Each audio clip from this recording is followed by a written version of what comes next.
बिस्मिल्लाहिर्रहमानिर्रहीम रब्ब इश्रह ली सदरी वयस्सिर ली अमरी वहलुल उक़दतम मिन लिसानी यफ़क़हू क़ौली। मैं सबसे पहले अल्लाह सुब्हानहू व तआला का शुक्र बजा लाता हूँ। बेपनाह दरूद व सलामती हो मोहम्मद मुस्तफ़ा सल्लल्लाहु अलैहि वसल्लम पर। मैं दुआ करता हूँ कि अल्लाह सुब्हानहू व तआला हम सब का यहाँ पर बैठना कबूल फरमा ले और अल्लाह सुब्हानहू व तआला हमारे इस मजलिस में बरकत अता फरमाए। कुरान मजीद का माना और मतलब और उस पर अमल और उसकी अजमत और उसकी कदर करने वाला अल्लाह सुब्हानहू व तआला हमें बनाए। नबी सल्लल्लाहु अलैहि वसल्लम और सहाबाए कराम ने जिस तरीके से कुरान मजीद को समझा है उस तरीके से अल्लाह सुब्हानहू व तआला हमें समझने और अपने जिंदगियों के अंदर इस तालीमात को उतारने के अल्लाह तौफीक अता फरमाए।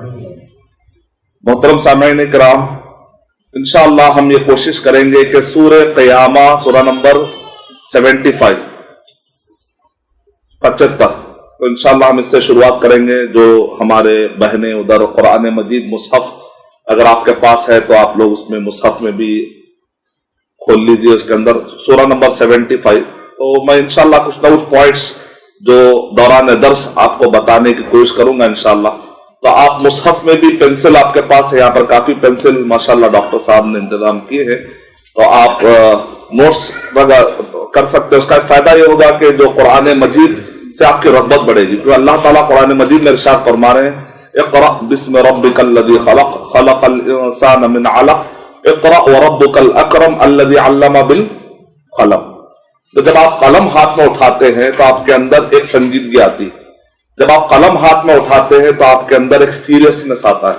जब आप कलम उठाते हैं तो अभी मैं इंटरनेट पर तकरीबन 24 ब्रेन्स के फोटोज मैंने डाउनलोड किए कि उसके अंदर स्कैन करके बाकायदा बड़े तहकीक और रिसर्च के बाद दुनिया के बहुत सारे साइंटिस्ट ने जो नेट पर अपलोड किए हैं, तो उसमें मैंने खास तौर से देखा कि ब्रेन के अंदर अलग अलग किस्म की सलाहियतें, मिसाल के तौर पे जो लोग ज्यादा सुनते हैं तो उनकी जबान ज्यादा हरकत में रहती है, और जो लोग ज्यादा देखने में बिलीव करते हैं उनका कलम हरकत में रहता है। यानी कि आंख के और हाथ के जो रग है वो ब्रेन में हमारे दिमाग में करीब करीब है, और कान के और जबान के जो रगे हैं वो बहुत करीब करीब है, दोनों का बड़ा गहरा ताल्लुक है।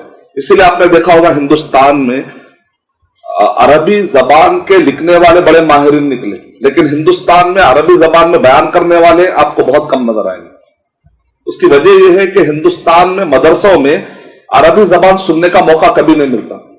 वो किताबों के जरिए से या फहम के जरिए से ग्रामर सीख लेते हैं। हिंदुस्तान में बाद ऐसे ऐसे आपको अरबी जानने वाले मिलेंगे कि बाद औक़ात अरब कंट्रीज में भी वैसे ग्रामर जानने वाले आपको नजर नहीं आते। हिंदुस्तान के उलमा में माशाअल्लाह ऐसे भी अरबी जानने वाले मौजूद हैं कि कई ऐसे ग्रामर के बारीकियां वो लोग ऐसे बातों में बताए थे बड़ी आसानी के साथ।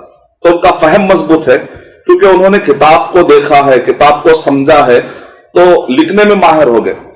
लेकिन चूंकि उनको एक्सपोजर नहीं मिला, माहौल नहीं मिला सुनने का, नतीजे में जब वो बोलने जाते हैं तो अरबी जबान में वैसा बोल नहीं पाते जैसा कि वो लिख लेते हैं। तो दरअसल बड़ा गहरा ताल्लुक होता है। तो हम इंशाअल्लाह कोशिश करेंगे कि हम बातें आज सुने भी, समझे भी, इंशाअल्लाह देखें भी अगर अल्लाह ने देखने की ताकत दी है, और हम कलम भी अगर हाथ में लेंगे तो यानी संजीदगी के पूरे वसाइल हमारे पास इंशाअल्लाह जमा हो जाएंगे। और अल्लाह ताला कुरान मजीद में इरशाद फरमा रहे अल्लज़ी अल्लमा बिल कलम, यानी कलम से अल्लाह सुब्हानहू व तआला ने इल्म को रिलेट किया है। यानी इल्म अगर आपको आना है तो जब आप कलम उठाते हैं तो वो जो संजीदगी से आप इल्म लेते हैं, कई बयानात आप सुनते हैं लेकिन कल के दिन आपसे कहा जाता है भाई आप कुछ बोलिए तो आप बोल नहीं पाते। क्यों? इसलिए कि आपने कभी लिखा ही नहीं। जब आप लिखते हैं तो उसके अंदर आपको जो कॉन्फिडेंस लेवल होता है वो बिल्कुल अलग होता है, क्योंकि अल्लाह ने आपको कुरान मजीद में कह दिया है कि कलम के जरिए से हम सिखाएंगे। तो इसलिए कलम का इस्तेमाल की अपनी अहमियत वाज़ेह हो जाती है। तो इसलिए से यहाँ पर जो कलम का इंतजाम किया गया है, तो मैं समझता हूं कि इंशाअल्लाह इस आयत के मुनासबत से अल्लाह ताला हमें इल्म से अच्छा नवाजेगा इंशाअल्लाह। अब ये जो 40 सूरे हैं, 37 सूरे आखिरी पारे में पाए जाते हैं, छोटी छोटी सूरतें पूरी मिलाकर, और सूरे क़यामा से हमने शुरू करने का इरादा किया है। तो इंशाअल्लाह लगभग ये 40 सूरतें, और ये सूरतें दरअसल जो पाई जा रही हैं सूरह क़यामा से लेकर सूरह नास तक अगर आप गौर करेंगे तो ये इसके अंदर लगभग क़यामत से रिलेटेड ज्यादा टॉपिक चल रहे हैं, सिवाय चंद सूरतों के जहां पर आपको शायद कि आपको क़यामत का जिक्र नहीं मिलेगा, सराहतन या इशारतन। सराहतन यानी तो खुले खुले अल्फाज में या तो आपको क़यामत का जिक्र मिलेगा या तो इशारों में जरूर मिलेगा। सूरह क़यामा से लेकर सूरह नास तक एक टॉपिक जो चल रहा है मुसलसल, ऐसे जैसे कि लगेगा आपको कि कोई बेहतरीन हार है और जैसे एक मोतियों की लड़ी होती है, लगातार एक से एक मोती, एक से एक मोती। तब सवाल ये उठता है कि अल्लाह सुब्हानहू व तआला ने इतना कसरत के साथ क़यामत का जिक्र क्यों किया? एक आदमी, इसलिए बाद लोग कहते हैं कि कुरान मजीद में बार बार एक टॉपिक क्यों आ रहा है, इसलिए बाद लोगों ने कुरान मजीद पर एतराज कर दिया, जो लोग इसके डेप्थ को समझ नहीं सके, इसकी हिकमत को समझ नहीं सके। उन्होंने कहा कुरान मजीद बोरिंग है। बाद ओरिएंटलिस्ट, बाद कुरान मजीद पर एतराज करने वाले, उन्होंने कहा कि कुरान मजीद में एक ही टॉपिक बहुत बार बार आता है। दरअसल कुछ चीजें ऐसी होती हैं जो बार बार रिपीट होने की वजह से आपको बोरियत नहीं आनी चाहिए। मिसाल के तौर पे हम सांस बार बार लेते हैं, कोई आदमी आज तक ये नहीं बोला कि किसी ने ये नहीं कहा कि मैं रोजाना सांस क्यों ले रहा हूं, लिहाजा मुझे बोरियत हो जाएगी। रोजाना हम खाते और पीते हैं, तो कुछ चीजें इंसान के लिए ऐसी है कि उसका मुसलसल, जैसे एक दरख्त को पानी मिलता है, मुसलसल पानी मिलता है, ऐसे दरख्त जहां पर पानी थोड़ा थोड़ा अगर मिलता रहेगा तो वो जंगल और वो बाग सरसब्ज़ और शादाब होता है, जहां पर पानी मिलता रहे वक्तन फवक्तन। तो इंसान निस्यान से निकला, इंसान जो है निस्यान से निकला। निस्यान का मतलब होता है भूल जाने वाला है, और इंसान को बार बार याद दिलाना पड़ता है। ये दुनिया अल्लाह ताला ने ऐसी कुछ बनाई है कि यहां पर इंसान बार बार अपनी मौत को भूल जाता है। यहां इंसान ऐसा है कि बार बार अपने मरने के बाद जो असल जिंदगी शुरू होने वाली है उस जिंदगी को भूल जाता है। गुजरात में एक हिंदू और एक क्रिश्चियन दोनों मुझसे मुलाकात करने के लिए आए, तो बैठते ही मैंने उनसे सवाल किया कि भाई आप फ्यूचर प्लानिंग क्या की है, मरने के बाद की कुछ प्लानिंग है क्या? तो जनरली उनके दिमाग में बात शायद कभी आई नहीं थी, क्योंकि आमतौर पे एक आदमी फ्यूचर प्लानिंग करता है, अब वो 30 साल का है तो आने वाले 30 साल की फ्यूचर प्लानिंग करता है, या 20 साल की, या अपने बच्चों की बहुत अगर सोच लिया तो अपने आने वाले पोतरों तक सोच लेता है। लेकिन मैंने उनसे फौरन पूछा मरने के बाद की फ्यूचर प्लानिंग कुछ है या नहीं है? तो उन्होंने कहा कि हमने कभी इस बारे में सोचा ही नहीं। लेकिन मैंने कहा क्या आपको इस बारे में शक है कि आपकी मौत आने वाली है या नहीं है? तो उन्होंने कहा नहीं, मौत तो है, खुदा का इनकार करने वाले पैदा हुए, लेकिन मौत का इनकार करने वाले पैदा दुनिया में नहीं हुए। यानी सबको मालूम है कि मरना है, लेकिन इंसान अक्सर भूल जाता है। तो कुरान मजीद में अल्लाह सुब्हानहू व तआला ने 3 टॉपिक बहुत ज्यादा आप देखेंगे, खासतौर से एक होता मक्की सूरत, दूसरा होता मदनी सूरत। मक्की सूरत माने नबी अकरम सल्लल्लाहु अलैहि वसल्लम 40 साल की उम्र में नबी अकरम सल्लल्लाहु अलैहि वसल्लम को नबी बनाया गया। उसके बाद 23 साल 23 ईयर्स नबी अकरम सल्लल्लाहु अलैहि वसल्लम के, इसको कहते हैं नबूवत के 23 ईयर्स, 23 साल नबूवत के ये साल, 40 साल। उसके बाद नबी अकरम सल्लल्लाहु अलैहि वसल्लम इंतकाल फरमा जाते हैं 63 ईयर्स, तो क्या के 23 साल। 23 साल में शुरू के जो 13 साल थे नबी अकरम सल्लल्लाहु अलैहि वसल्लम ने मक्के में आपने जिंदगी गुजारी, आखिरी के जो 10 साल थे नबी अकरम सल्लल्लाहु अलैहि वसल्लम ने मदीने में गुजारी। तो ये जो मक्का और मदीना, इसको कहते हैं हिजरत। मक्के से आप हिजरत करके जब मदीना गए तो हिजरत से पहले जो दौर है इसको मक्की दौर कहते हैं। यानी वो सारी आयतें, वो जो सारी सूरतें जो मक्का में नाजिल हुई, जो सारी सूरतें मक्के में नाजिल हुई, जब नबी अकरम सल्लल्लाहु अलैहि वसल्लम के हिजरत से पहले जो नाजिल हुई उसको मक्की कहते हैं। हिजरत के बाद जो सूरतें नाजिल हुई वो मदनी सूरतें। तो उलमाए कराम ने समझने के लिए ऐसी तरतीब बनाई है, वरना आप देखेंगे सूरह मायदा सूरह नंबर 5 की आयत नंबर 3 क्या है, अल-यौमा अकमलतु लकुम दीनकुम, कि आज मैंने दीन को मुकम्मल कर दिया। अब ये सूरत कहां नाजिल हुई, ये आयत कहां नाजिल हुई? मक्के में, अरफात के मैदान में, हज के मौके पर। तो वो मक्का है, लेकिन उसको कहां वो आयत आपको कहां मिलती है? मदनी सूरत में। सूरह मायदा क्या है? मदनी सूरत है। तो अब एक आदमी कहेगा कि भाई ये तो मक्के में नाजिल हुई, तो उसको मक्की कहना चाहिए। تو کہیں گے کہ علماء کرام نے قرآن مجید کو آیتوں پورے سورتوں کو سمجھنے کی آسانی کے لیے انہوں نے ترتیب بنایا. ایسا نہیں کہ قرآن مجید میں کہیں لکھا ہوا ہے کہ یہ مدنی سورت ہے یہ مکی سورت ہے, ایسا قرآن مجید میں نہیں آیا. علماء کرام نے سمجھنے کے لیے اور سمجھانے کی آسانی کے لیے ہجرت سے پہلے جو ہے اس کو کہا جائے گا مکی سورت, ہجرت کے بعد جو ہوں گے وہ مدنی سورت. تو مکی سورت جو ہجرت سے پہلے جو بھی سورتیں آئی ہیں آپ غور کر کے دیکھیے تو اس میں 3 ٹاپک ملیں گے آپ. چوتھا ٹاپک سائڈ میں آیا ہے, جیسے اخلاقیات آ گئے, بعض اوقات تقدیر کے یا کچھ مسائل یا کچھ ایمان, لیکن 3 ٹاپک آپ کو ہائی پرائیورٹی لیول پر ملیں گے. وہ ہے توحید, رسالت, آخرت. تو آپ لوگ یہ پوائنٹ لکھ لیجئے, انشاءاللہ آپ کو بہت کام آئے گا. ویسے تو آپ کو معلوم ہو گیا یہ سب باتیں, لیکن کیا ریفریش ہوتی, جب آپ لکھتے ہیں تو ریفریش ہو جاتا ہے. کسی کو اگر کچھ کم یاد ہے تو مضبوطی آ جاتی ہے انشاءاللہ. تو مکی سورت کا جو ٹاپک اکثر جو مرحلے میں آپ دیکھیں, مکی سورت 13 سال میں جو کچھ بھی قرآن مجید کی آیتیں نازل ہوئی, جو سورتیں نازل ہوئی, ان کو کہتے ہیں مکی سورتیں. اور یہ جو حصہ جو ہم پڑھ رہے ہیں سورہ قیامہ سے لے کر سورہ ناس تک, سورہ قیامہ سے لے کر سورہ ناس تک, اس میں اکثر سورتیں مدنی ہے کہ مکی ہے؟ مکی ہے. اس میں مشکل سے چند سورتیں ہیں, جیسے کہ سورہ قیامہ کے بعد سورہ انسان ہے, وہ مدینے میں نازل. سورہ قیامہ کا نازل ہوئی, مکے میں نازل. پھر اس کے بعد سورہ دہر, سورہ قیامہ کے بعد سورہ نمبر کیا ہے؟ سورہ نمبر 76 ہے, سورہ دہر ہے. یہ کہاں نازل ہوئی؟ مدینے میں نازل ہوئی. پھر سورہ دہر کے بعد جو سورت آتی ہے سورہ نمبر 77, اس کا نام ہے سورہ مرسلات, یہ مکی سورت. پھر اس کے بعد سورہ نمبر 78 ہے سورہ نبا, مکی سورت ہے. سورہ نبا کے بعد سورہ نازعات, مکی سورت ہے. پھر اس کے بعد سورہ عبسہ, مکی سورت ہے. اور اس کے بعد سورہ تکویر ہے, مکی سورت ہے. سورہ مطففین, سورہ انفطار, سورہ مطففین. اس کے بعد سورہ انشقاق. یہاں تک کہ آپ اب جو مطففین ہے, سورہ مطففین, اس بارے میں ایسا لگتا ہے کہ مکی صورت ہے, بعض علماء کرام نے کہا کہ مکی صورت ہے, بعض علماء کرام نے کہا کہ مدنی صورت ہے.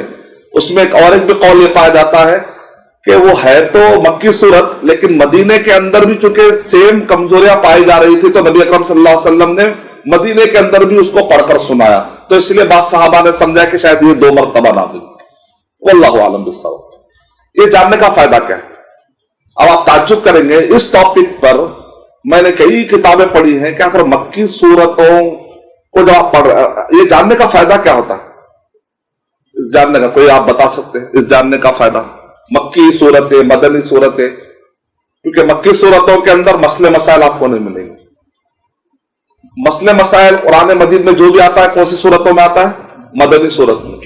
مکی صورت میں صرف عقیدہ ہے ٹاپک, صرف عقیدہ ٹاپک, توحید, رسالت, آخرت, توحید, رسالت, آخرت. اور مدنی صورت میں وہاں پر جو بھی مسائل, نماز کے ڈیٹیل, صوم کے ڈیٹیل, زکوٰۃ کے ڈیٹیل, حج کے ڈیٹیل آپ کو مکی صورتوں میں کبھی نظر نہیں آئے گی. تو آپ کچھ بتا رہے ہیں, دیکھتے ہیں پوائنٹ. مکی صورتوں میں اور مدنی صورتوں میں جاننے کا فائدہ کیا ہوتا ہے؟ بہت اچھا. اس کا بھی فائدہ کیا؟ میں ایک سوال اور ایڈوانس کر دے رہا ہوں. ہاں, یعنی کہ مکے کے اندر میجورٹی کس کی تھی؟ غیر مسلم. اور مدینے کے اندر وہاں پر اہل کتاب بھی پائے گئے, وہاں پر منافقین بھی پائے جا رہے ہیں, وہاں مسلمان بھی موجود ہے. تو جب آپ ایک ایسی کمیونٹی میں رہتے, ایک ایسی جگہ پہ رہتے جہاں پر نان مسلم کا غلبہ ہے, تو آپ کو مکی صورتیں زیادہ پڑھنی چاہیے تاکہ ان کو آپ بتا سکیں.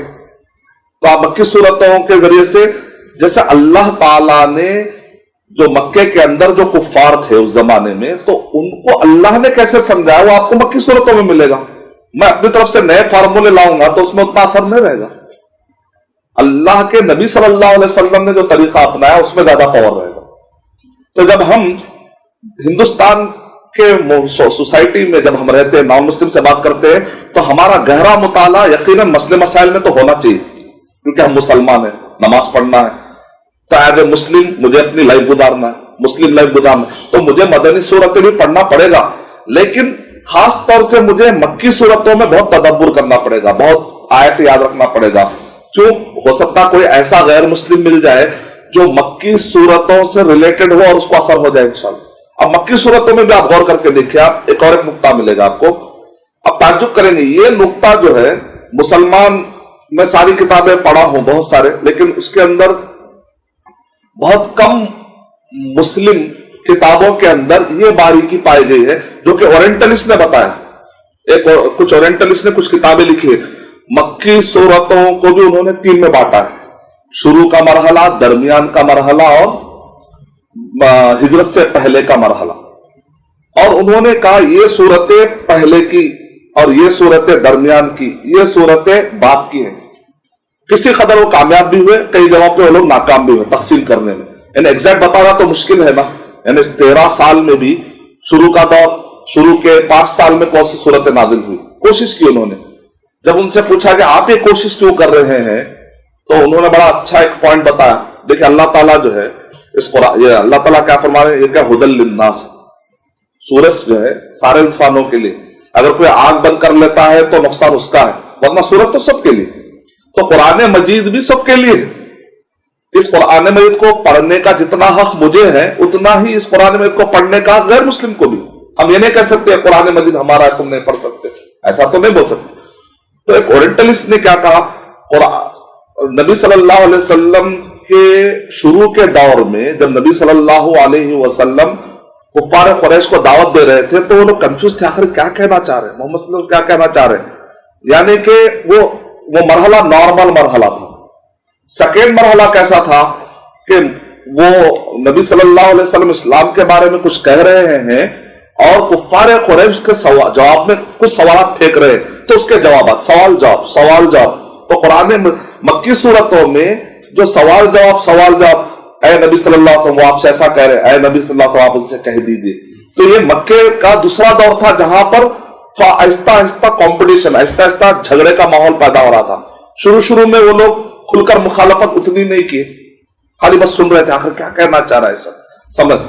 آہستہ آہستہ ان کو ایسا لگا کہ یہ تو ہمارے معبودان باطل کو ختم کرنے کی تحریک ہے، یہ تو ہمارے سیادت اور ہمارے سرداری کے ختم کرنے کی بات ہو رہی ہے آہستہ آہستہ۔ تو اب انہوں نے اعتراضات کیے۔ تیسرے مرحلے میں آپ غور کر کے دیکھیں گے وہ اتنی بدتمیزی سے پیش آ رہے ہیں تو نبی اکرم صلی اللہ علیہ وسلم کو تسلی ہو رہی۔ سورہ ہجر پڑھ کے آپ دیکھیں تو آپ کو ایسا لگے گا جیسا کہ جب وہ کارٹون بن رہے تھے یورپ کے اندر، جب محمد صلی اللہ علیہ وسلم کے کارٹون شائع ہوئے تو ہر مسلمان کو تکلیف ہوئی، جس کے اندر بھی ایمان ہے اس نے تکلیف محسوس کی بھی ہمارے نبی صلی اللہ علیہ وسلم کو 250 اخباروں میں کیسا انہوں نے گندے قسم کے کارٹون بنائے، تو ہر ایک کو تکلیف ہوئی ہے۔ تو سیم ایسے ہی انداز میں نبی اکرم صلی اللہ علیہ وسلم کو کیسے کیا تھا، جب جا رہے تو آنکھ ٹیڑھی کر کے جا رہے یا چہرہ بنا، اس کو کہتے ہیں قرآن مجید میں غمز، یعنی کہ آنکھ بنانا، منہ بنانا، یعنی کہ بدتمیزی اور غم میں ڈالنے کے لیے جتنے پوائنٹس ہو سکتے تھے اس طریقے سے نبی اکرم صلی اللہ علیہ وسلم کے خلاف طوفان بدتمیزی کیا جا رہا تھا۔ تو اس وقت پر نبی اکرم صلی اللہ علیہ وسلم کو تسلی دیتے ہوئے اللہ تعالیٰ نے جو صورت نازل کی ہے، اگر وہ صورت آج ہم پڑھتے ہیں تو ہم کو رہنمائی ملے گی کہ اگر سامنے فل طوفان آ رہا ہے، بہت زبردست قسم کا طوفان آ رہا ہے، مخالفتیں ہو رہی، تو ایسے وقت پر مسلمان کیا کرے، وہ رہنمائی آپ کو کہاں ملیں گی؟ مکے کی وہ صورتوں میں ملیں گی جو اس ٹائم پر نازل، یعنی مکے کے صورتیں تو بہت ہیں، مکے میں جو نازل ہونے والی صورتیں ہیں وہ کافی صورتیں ہیں۔ ایک ہے نارمل، کبھی آپ ایسے غیر مسلم میں رہتے ہیں جہاں پر نارمل ہے، وہ لوگ ٹھنڈے قسم کے، آپ سے کوئی مخالفت نہیں، کوئی کسی قسم کی دشمنی نہیں ہے، تو آپ کو وہ صورتوں میں اچھی رہنمائی ملے گی کہ ایسے نان مسلم کے ساتھ کیسے ڈیل کیا جائے۔ دوسرے قسم کے وہ نان مسلم ہوتے ہیں جو بہت سوالات کرتے ہیں اسلام کے اوپر، ایسا کیوں ہے، اسلام میں ایسا اتنے شادیوں کا رواج کیوں ہے، تو ایسے وقت پر کیسے ڈیل کرنا آپ کو وہ صورتوں میں ملے گا۔ تیسرے قسم کے ہوتے ہیں جو سوالات نہیں کرتے، آپ کو بولنے دیتے ہی نہیں، صرف آپ جیسے ہی منہ کھولیں گے آپ کا مذاق اڑائیں گے، یعنی ہٹ درم قسم کے لوگ، ضدی قسم کے لوگ اور ہیٹریٹ، نفرت رکھنے والے لوگ، ان کو کیسے ڈیل کرنا ہے آپ کو وہ صورتوں میں ملے گا۔ تو قرآن مجید یہ صورت مکی ہے یا مدنی ہے، یہ بیک گراؤنڈ سے پڑھنے کا ایک بڑا فائدہ یہ ہوتا ہے کہ آپ کو قرآن مجید پڑھتے وقت پر لذت محسوس ہوتی ہے۔ اگر آپ یہ فرق نہیں کریں گے تو آپ کے لیے ایسا مدنی کیا مکی کیا جنت کیا جہاں ایک آدمی سمجھ ہی نہیں رہا ہے تو اس کے لیے تو کوئی پرابلم پھر اس کو مزہ ہی نہیں آئے گا. لیکن ایک آدمی کو یہ سمجھ اچھا نبی اکرم صلی اللہ علیہ وسلم کی سیرت کے شروع میں یہ حالات تھے, یہ آیت اس سے ریلیٹڈ لگ رہی ہے, ایسے کل کے دن اگر مجھ پر ایسے حالات آئیں گے تو میں اس کو ایسے ڈیل کروں گا, تب ایسا لگے گا کہ قرآن مجید میرے لیے, ورنہ ایسا لگے گا قرآن مجید وہ جنریشن کے لیے اور میں صرف تبرک کے لیے پڑھ رہا ہوں, میں صرف برکت کے لیے پڑھ رہا ہوں. لیکن جب آدمی کہے گا نہیں یہ قرآن مجید میری رہنمائی کے لیے ہے, تو پھر آپ کو نبی صلی اللہ علیہ وسلم کی زندگی میں جو جو پرابلم, اللہ تعالیٰ نے نبی اکرم صلی اللہ علیہ وسلم کی زندگی کو ایسا جامع بنایا ہے, ایسا بہترین بنایا ہے, دنیا میں ہر انسان کو جو مسئلے آئیں گے نا وہ نبی اکرم صلی اللہ علیہ وسلم پر کسی نہ کسی شکل میں بیت چکے. اگر ایک آدمی نبی اکرم صلی اللہ علیہ وسلم کی سیرت پڑھے گا اس کے بعد قرآن مجید پڑھے گا, دونوں کو ملا کر پڑھے گا تو قرآن مجید کا معنی اچھا سمجھ آئے گا. تو ایک مکی صورت اور مدنی صورت. اب سورہ قیامہ میں آپ غور کر کے دیکھیں تو سورہ قیامہ, اس کے بعد ہے سورہ دہر, اس کے بعد ہے سورہ مرسلات. سورہ قیامہ میں سیدھا ٹاپک سے آپ کو پتا چل رہا قیامت کا ذکر ہو رہا ہے. قیامت, اچھا قیامت میں اللہ سبحانہ و تعالیٰ نے قیامت کا ٹاپک اٹھا کر یہ سیدھی طریقے سے اللہ تعالیٰ نے واضح کر دیا ہے کہ جب قیامت قائم ہوگی یا تو آدمی نیک راستے پر رہے گا کامیاب رہے گا یا تو آدمی ناکام رہے گا. دو ہی راستے, یا تو آدمی کامیاب ہوگا یا تو آدمی ناکام ہوگا. کامیاب ہوں گے تو ان کی کیا حالت ہوگی سورہ دہر میں بتایا گیا, جو ناکام ہو جائیں گے ان کی کیا کیفیت رہے گی. اس کے بعد کے سورہ مرسلات. تین سورتیں آپس میں بڑا گہرا تعلق ہے, یعنی ایک سورت کا گزرے ہوئے سورت سے بڑا گہرا تعلق ہے. اگر آپ ایک سورت میں کوئی بات سمجھ میں نہیں آ رہی ہے تو اس کے بعد کا سورہ پڑھ لیجئے, آپ کو بات سمجھ میں آنا شروع ہو جائے گی. یعنی اتنا گہرا تعلق ہے. جیسے ایک مالا ہوتا ہے موتیوں کا, وہ پورے موتی مل کر اس مالے کی خوبصورتی بن جاتے. اگر وہی موتیوں کو آپ تاگے سے نکال کے الگ الگ رکھ دیں گے نا تو آپ کو اتنا آپ کو دل کو نہیں لگے گا. لیکن وہی موتیوں کو جب ایک کاریگر کیا کرتا ہے, بڑے خوبصورت سے جماتا ہے تو اس مالے کے اندر ایک نکھار آتا ہے, ایک خوبصورتی نظر آتی ہے. اللہ تعالیٰ نے جس طریقے سے صورتوں کو, اگر آپ لوح محفوظ میں, اللہ تعالیٰ نے لوح محفوظ میں قرآن مجید کو جو جمع کیا وہ یہی ترتیب. نبی اکرم صلی اللہ علیہ وسلم جب بھی کوئی سورت نازل ہوتی تھی تو لکھنے والے کو بلاتے تھے اور کہتے تھے کہ یہ سورت اس کے بعد لکھو, یہ سورت اس کے بعد. کیوں؟ اس لیے کہ اترنے کی ترتیب الگ ہے, لکھے جانے کی ترتیب الگ ہے. سورہ قیامہ کے بعد سورہ دہر ہے, سورہ دہر کے بعد سورہ ناس ہے. یعنی آج کے دور میں سمجھنا ہے تو بہت آسان ہے. جیسے مثال طور پہ آپ جو ہمارے پاس جو ہمارے بھائی موبائل استعمال کرتے ہیں تو اس کے اندر کیسا آتا ہے زوم آؤٹ زوم ان. آپ اوپر سے دیکھتے ہیں, ایریل ویو میں دیکھتے ہیں تو آپ کو فوٹو نظر آتی ہے, لیکن آپ کہتے ہیں آخر ہے کیا, تو ذرا آپ اس کو تھوڑا سا انلارج کرتے ہیں, جب اس کو بڑا کرتے ہیں تو آپ کو مائنیوٹ ڈیٹیل نظر آتے ہیں. ایک سورے میں جو چیز مختصر ہے اس کے بعد کے سورے میں اس کے بارے میں تفصیل ہے, تو آپ کو پورے سورتوں کو جمع کرنے سے ایک معنی آ جائے گا. مثال کے طور پہ قیامت کا ذکر آ رہا ہے سورہ دہر کے اندر, قیامت میں کون کامیاب ہوں گے تو ان کی حالت کیا ہے سورہ دہر پڑھ لیجیے. اچھا قیامت کے دن ناکام ہو جائیں گے تو ان کا کیا حل ہوگا سورہ مرسلات پڑھ لیجیے. اس کے بعد اب اس کے بعد پھر اب آئیے پھر ایک ترتیب شروع, سورہ نبا سورہ نمبر 78, سورہ نبا سورہ نمبر 78, اس کے بعد سورہ نازیات اور سورہ عباسہ. اس سورہ نبا میں بھی قیامت کا ذکر ہوا, پھر سورہ نبا میں پھر قیامت, یعنی ٹاپک کیا ہے اوورآل قیامت. سورہ نازیات میں بھی قیامت کا ذکر ہے, سورہ عباسہ میں بھی قیامت کا ذکر ہے, لیکن تینوں میں قیامت کے ذکر کرنے کا انداز الگ الگ ہے. سورہ نبا میں اللہ سبحانہ و تعالیٰ نے نعمتیں گنائی کہ دیکھو یہ جو زمین ہے اس زمین پر رہنے کے قابل ہم نے بنایا. اگر اس زمین پر پانی نہ ہوتا, اگر اس زمین پر بارش نہ ہوتی, اس زمین پہ اگر یہ نہیں ہوتا تو کیا تم زمین پہ رہ سکتے تھے؟ کیا تم زمین پہ رہ نہیں سکتے تھے؟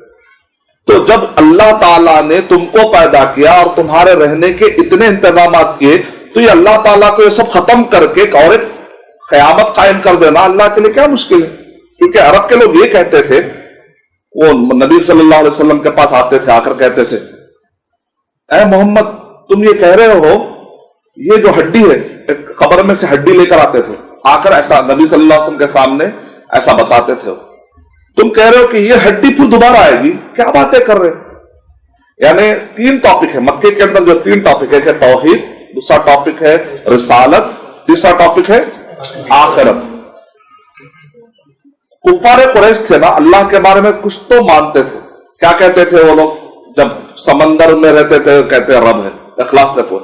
जब वो लोग काबे के पास जाते थे तो क्या कहते थे? लब्बैक अल्लाहुम्मा लब्बैक। सही मुस्लिम की रिवायत है, लब्बैक अल्लाहुम्मा लब्बैक, लब्बैक ला शरीक लक लब्बैक इल्ला शरीकन वाहिदा तमलिकु व मा मलक। ऐ अल्लाह हम हाजिर है, ऐ मेरे हमारे रब हाजिर है। अल्लाहुम्मा, अल्लाह भी कहते थे वो लोग, लेकिन आगे क्या कह रहे देखिए, तेरा कोई शरीक नहीं है सिवाय एक शरीक के, और तू उसका मालिक है, हम मानते हैं। तू बड़ा है और एक छोटे खुदा। मतलब यह है कि वो लोग अल्लाह सुब्हानहू व तआला को अपना खुदा मानते थे, लेकिन क्या कहते हैं? एक बड़ा खुदा, छोटा खुदा। तो हर कबीले का एक एक खुदा, हर कबीले का एक एक बुत होते थे। कितने? काबे के अंदर 360 बुत हो गए। हर कबीला कहता था ये बुत मेरा कबीले का रिप्रेजेंटेटिव है, तो लिहाजा मेरे बुत को काबे में जगह होनी चाहिए। तो 360 बुत हो गए। तो हर कोई कहता था ये छोटा बुत हमें हमारे खुदा तक पहुंचा दे। इसका मतलब क्या निकला? वो पार्टली खुदा का तसव्वुर था उनके पास, लेकिन मुकम्मल नहीं था। कुरान ने आकर उनको सही तसव्वुर दिया कि भाई छोटे खुदा का कोई तसव्वुर नहीं है, कोई ऐसे औलिया नहीं है जो तुम्हारी बात वहां तक पहुंचाए, तुमको डायरेक्ट अल्लाह सुब्हानहू व तआला से मांगना पड़ेगा। ये शिर्क का रास्ता है। नबी सल्लल्लाहु अलैहि वसल्लम को भी थोड़ा मानते थे। क्या कहते थे? अस्सादिक और अमीन, यहां तक मानते थे कि वो सच्चे हैं, वो मानते थे कि अमानतदार है, लेकिन उनको असल टॉपिक का रसूल मानने में प्रॉब्लम हो रहा। लेकिन जो आखिरत का टॉपिक था ना, उनको तो समझ में आता ही नहीं था। खुदा का टॉपिक फिर भी समझ में आता था, क्योंकि ऑलरेडी थोड़ा मानते थे। ऐसा नहीं कि वो लोग एथिस्ट थे, दहरी थे, ऐसी बात नहीं थी। रसूलुल्लाह सल्लल्लाहु अलैहि वसल्लम को कहते थे सच्चे हैं, अमीन है, लेकिन रसूल नहीं। यतीम कैसे रसूल हो सकता है? रसूल होना है तो सरदार होना चाहिए, जैसे मक्के का सरदार है, ताइफ का सरदार है, वो लोग होना चाहिए। वो लोग कहते थे वो जो ताइफ के उरवा बिन मसूद है वो सरदार होना चाहिए, वो नबी होना चाहिए था। बाद में अल्हम्दुलिल्लाह उरवा बिन मसूद रज़ियल्लाहु तआला अन्हु ने खुद कलमा पढ़ लिया। हदीस में बाकायदा रिवायत है अन उरवा बिन मसूद, नबी अकरम सल्लल्लाहु अलैहि वसल्लम ने इरशाद फरमाया ईसा अलैहिस्सलातु वस्सलाम जब आएंगे तो उरवा बिन मसूद की तरह होंगे। उतने खूबसूरत थे, जैसे सीरिया और फ्रांस के लोग होते हैं ना, जैसे चेहरा खूबसूरत है, दाढ़ी उनकी बहुत ही चॉकलेटी रंग की, बहुत ही खूबसूरत, वैसे एक और बड़ी शख्सियत थी। तो लोग कहते थे रसूल तो इनको होना चाहिए था। खूबसूरती को देखकर कहते ये यतीम को कैसे रसूल बना दे? अल्लाह ताला ने कुरान मजीद में जवाब दिया, अल्लाह जिसको चाहता है रसूल बनाता। अल्लाह को मालूम है, तुम नहीं जानते। यानी मतलब ये कि उनको अल्लाह के टॉपिक में शक था। थोड़ा मालूमात थे, थोड़े मालूमात नहीं थे। रसूलुल्लाह सल्लल्लाहु अलैहि वसल्लम के बारे में थोड़े मानते थे, कुछ चीजें नहीं मानते थे। लेकिन आखिरत का टॉपिक ऐसा है कि उस टॉपिक के बारे में वो लोग कहते थे ऐ मोहम्मद सल्लल्लाहु अलैहि वसल्लम, तुम कह रहे हो कि ये हड्डी वापस आएगी। इसीलिए कुरान मजीद में आप देखेंगे मक्की सूरतों में आखिरत का तौहीद रिसालत के साथ साथ आखिरत का तस्वुर जरा ज्यादा ही है। हर सूरे में कुछ ना कुछ आखिरत का जिक्र मिले। और ये मसला सिर्फ कुफ्फारे कुरैश का नहीं है, दुनिया के सारे इंसानों का, इवन मुसलमानों का भी। हम भी कभी कभी अपनी आखिरत भूल जाते, तो इसलिए टॉपिक को बार बार दोहराना पड़ेगा। तो जब मैं गुजरात गया तो वहां पर वो जो सामने क्या आपका ताल्लुक किससे, तो कहा मैं पंडित हूं, बचपन से मैंने हिंदुइज्म के अलावा कुछ पढ़ा ही नहीं है। तो मैंने कहा अच्छा, और आप क्या है? कहा कि मैं क्रिश्चियनिटी की तबलीग करता। हम दोनों दोस्त थे, हमने इरादा किया तो उसमें एक दोस्त हिंदू हो गया, एक दोस्त क्रिश्चियन, हम दोनों ने ऐसा फैसला किया। तो मैंने उनसे इतनी बात कही कि ये बताओ कि आपके पास नजात का क्या कॉन्सेप्ट है मरने के बाद, क्योंकि नजात का टॉपिक बड़ा अहम है ईसाइयों के पास भी, और हिंदू और बुद्धिस्ट ये दो फिरके हमेशा परेशान रहते हैं। मुक्ति कैसे होगी, मुक्ति कैसे होगी। और यही टॉपिक को पकड़कर जितने सरदार हैं उनके कौम के, इसी टॉपिक को लेकर वो लोग बताते तुमको अगर नजात चाहिए तो तुमको ऐसा करना पड़ेगा, ऐसा करना पड़ेगा, तुमको फला गुफाओं में जाकर बैठना पड़ेगा, तुमको एक पूरा सिस्टम मानना पड़ेगा कि किताबों के मुताबिक ये है कि तुम ऊंची जात के हैं, तुम नीची जात के हैं। यानी आखिरी में क्या कॉन्सेप्ट निकला? पुनर्जन्म। तो फिर पुनर्जन्म का माना वो लोग करते हैं कि बार बार की जिंदगी। अच्छा, मैं उनसे इतना ही पूछा कि भाई कितनी जिंदगी का तस्वुर है आप जानते हैं? खैर मैंने डिटेल खाली कहा, आपको मालूम है एक आदमी मरेगा, उसके बाद एक आदमी फिर जिएगा, फिर मरना है, फिर जीना है। कितना मुश्किल है नजात पाना। इस्लाम में नजात पाने का तस्वुर क्या है? बस आपने कलमा पढ़ लिया, ला इलाहा इल्लल्लाह मुहम्मदुर रसूलुल्लाह, तो अबदी जहन्नम से तो आपको मुक्ति मिल गई, अबदी जहन्नम से तो आपको मुक्ति मिल गई। हाँ, ये अलग बात है कि वक्तिया तौर पे जहन्नम में जाएंगे अगर अमल खराब हो जाएगा। अगर अकीदा अच्छा है, कलमा आपका अच्छा है, अबदी जहन्नम से तो आप बच गए, अबदी जहन्नम से तो बच गए, अबदी माने हमेशा की जहन्नम। लेकिन वक्तिया जहन्नम में आप जाएंगे अगर अमल खराब होगा। तो इस्लाम में नजात पाना कितना आसान है। फिर उसके बाद मैंने उनसे यही पूछा कि पुनर्जन्म का कोई भी डिक्शनरी में अगर आप माना निकालेंगे तो बार बार का माना है ही नहीं, मरने के बाद एक जिंदगी का माना था। जब उन्होंने मान लिया कि हाँ ठीक है, मरने के बाद एक जिंदगी का तस्वर हमारे पास भी। अच्छा, मैंने कहा जरा उसकी तफसीलात दे दो। यकीन मानिए वो कह रहे बचपन से मैं पंडित हूं, कह रहे उसके तफसीलात हमको नहीं मालूम। लेकिन कुरान मजीद में अल्लाह सुब्हानहू तआला ने एक नहीं बल्कि लगातार 40 सूरतें, वो पूरी जिंदगी कैसी होने वाली, अगर आपको मरने के बाद क्या क्या डिटेल अगर आपको चाहिए तो फिलवक्त दुनिया के किसी भी मजहब में आपको किसी भी किताब में कोई डिटेल नहीं मिलेंगे जितने डिटेल कुरान मजीद में मिलते हैं। इस वजह से इस टॉपिक को बार बार दोहराने की जरूरत है। आप सूरह क़यामा पढ़िए, उसमें क़यामत का अलग जिक्र है। सूरह दहर पढ़िए, उसमें क़यामत में नेक लोगों के साथ क्या होगा उनके डिटेल है। सूरह मुरसलात पढ़ेंगे तो उसमें बुरे लोगों के साथ क्या होगा उसके डिटेल है सूरह मुरसलात में। सूरह नबा में अल्लाह ने कहा, इसमें एक लॉजिक पर ज्यादा गुफ्तगू हुई है, वो ये है कि वो लोग कहते थे कि हम कैसे दोबारा आएंगे, तो अल्लाह ताला कह रहे पहली मर्तबा लाना मुश्किल है। सूरह नबा का खुलासा ये है, पहली मर्तबा लाना मुश्किल है। अगर एक आदमी सोचता, क्योंकि एक आदमी के हिसाब से अल्लाह के लिए तो कोई मुश्किल नहीं है। मिसाल के तौर पर एक आदमी शायरी कर रहा है तो पहली मर्तबा सोच के शेर लिखना बहुत मुश्किल है, लेकिन एक मर्तबा अगर शेर लिख दिया जाए पेपर पर तो उसके बाद आप जेरॉक्स मशीन में आप हजारों पेपर निकाल ले सकते। असल में पहली मर्तबा आपको जनरेट करना मुश्किल है, लेकिन उसके बाद कॉपीज निकालना आसान। शुरू में जिसने कंप्यूटर इन्वेंट किया उसके लिए तकलीफ है, लेकिन एक मर्तबा इन्वेंट होने के बाद हजारों करोड़ों किस्म के कंप्यूटर लैपटॉप निकल चुके हैं दुनिया के अंदर। जब तुम्हारा वजूद दुनिया में आ गया उस पर तुमको शक नहीं है, दोबारा आने में शक क्यों कर रहे हो? जब एक तुम कुछ थे ही नहीं तो तुमको अल्लाह ने लाया, अब तुम कुछ हो तो फिर दोबारा लाना क्या मुश्किल है? सूरह नबा पढ़ने से यही तस्वर आता है। वो कैसे? ऐ लोगो अलम नजअलिल अर्द मिहादा वल जिबाला औतादा व खलकनाकुम अज़वाजा, क्या हमने तुमको ये नहीं दिया, क्या हमने तुमको ये नहीं दिया, ये देखो कायनात के हमने ये जब कुछ थे ही नहीं तो अल्लाह ने कुन फयकुन, हो तो हो जा। तो अल्लाह ताला ने जब कुछ था ही नहीं तो अल्लाह ताला ने जब ये लाया, और जब तुम ये सारी चीजें देख रहे हो तो इन सब चीजों को तबाह करके फिर तुमको वापस लाना क्या मुश्किल है? ये एक सिंपल पॉइंट। सूरह नाज़ियात में आप गौर करके देखिए, सूरह नाज़ियात और सूरह अबसा में आपको सिमिलैरिटी पाई जाएगी। सूरह नाज़ियात में भी क़यामत का जिक्र है, लेकिन तारीख के मिसालों से समझाया गया। दोनों में क्या फर्क है? इधर भी क़यामत का जिक्र है, इधर भी क़यामत का जिक्र है। तो हम बोलेंगे सूरह नबा में नेमतों का जिक्र करके क़यामत का जिक्र। सूरह नाज़ियात के अंदर तारीख की मिसालें दी गई। फिरौन, सूरह नाज़ियात पढ़ते हैं तो उसमें किसका जिक्र आता है? फिरौन का जिक्र आता है। उसके अंदर बताया गया कि एक फिरौन था, वो क्या कहा उसने? अना रब्बुकुमुल आला कह दिया, मैं तो तुम्हारा रब। यानी इसमें यह नुक्ता है, इंसान जब गिरता है ना, जब इंसान शरारत में आता है, भटकने में आता है तो शैतान को ही पीछे छोड़ देता है, और जब इंसान अच्छा बनने आता है तो फरिश्तों से भी आगे निकल सकता। वो कैसे? इब्लीस इतना गया गुजरा होने के बावजूद भी इब्लीस ने क्या कहा? सूरह आराफ नंबर 7 के आयत नंबर 13, 14, 15 इब्लीस क्या कह रहा है? रब्बी, आए मेरे रब। इनकार कर रहा है। इब्लीस अल्लाह के रब होने का इनकार नहीं कर रहा। क्या कह रहा है? ऐ मेरे रब। उसको मालूम है तू ही मुझे पालने वाला है, तू ही मुझे पैदा किया, तू मुझे क़यामत तक मोहलत दे।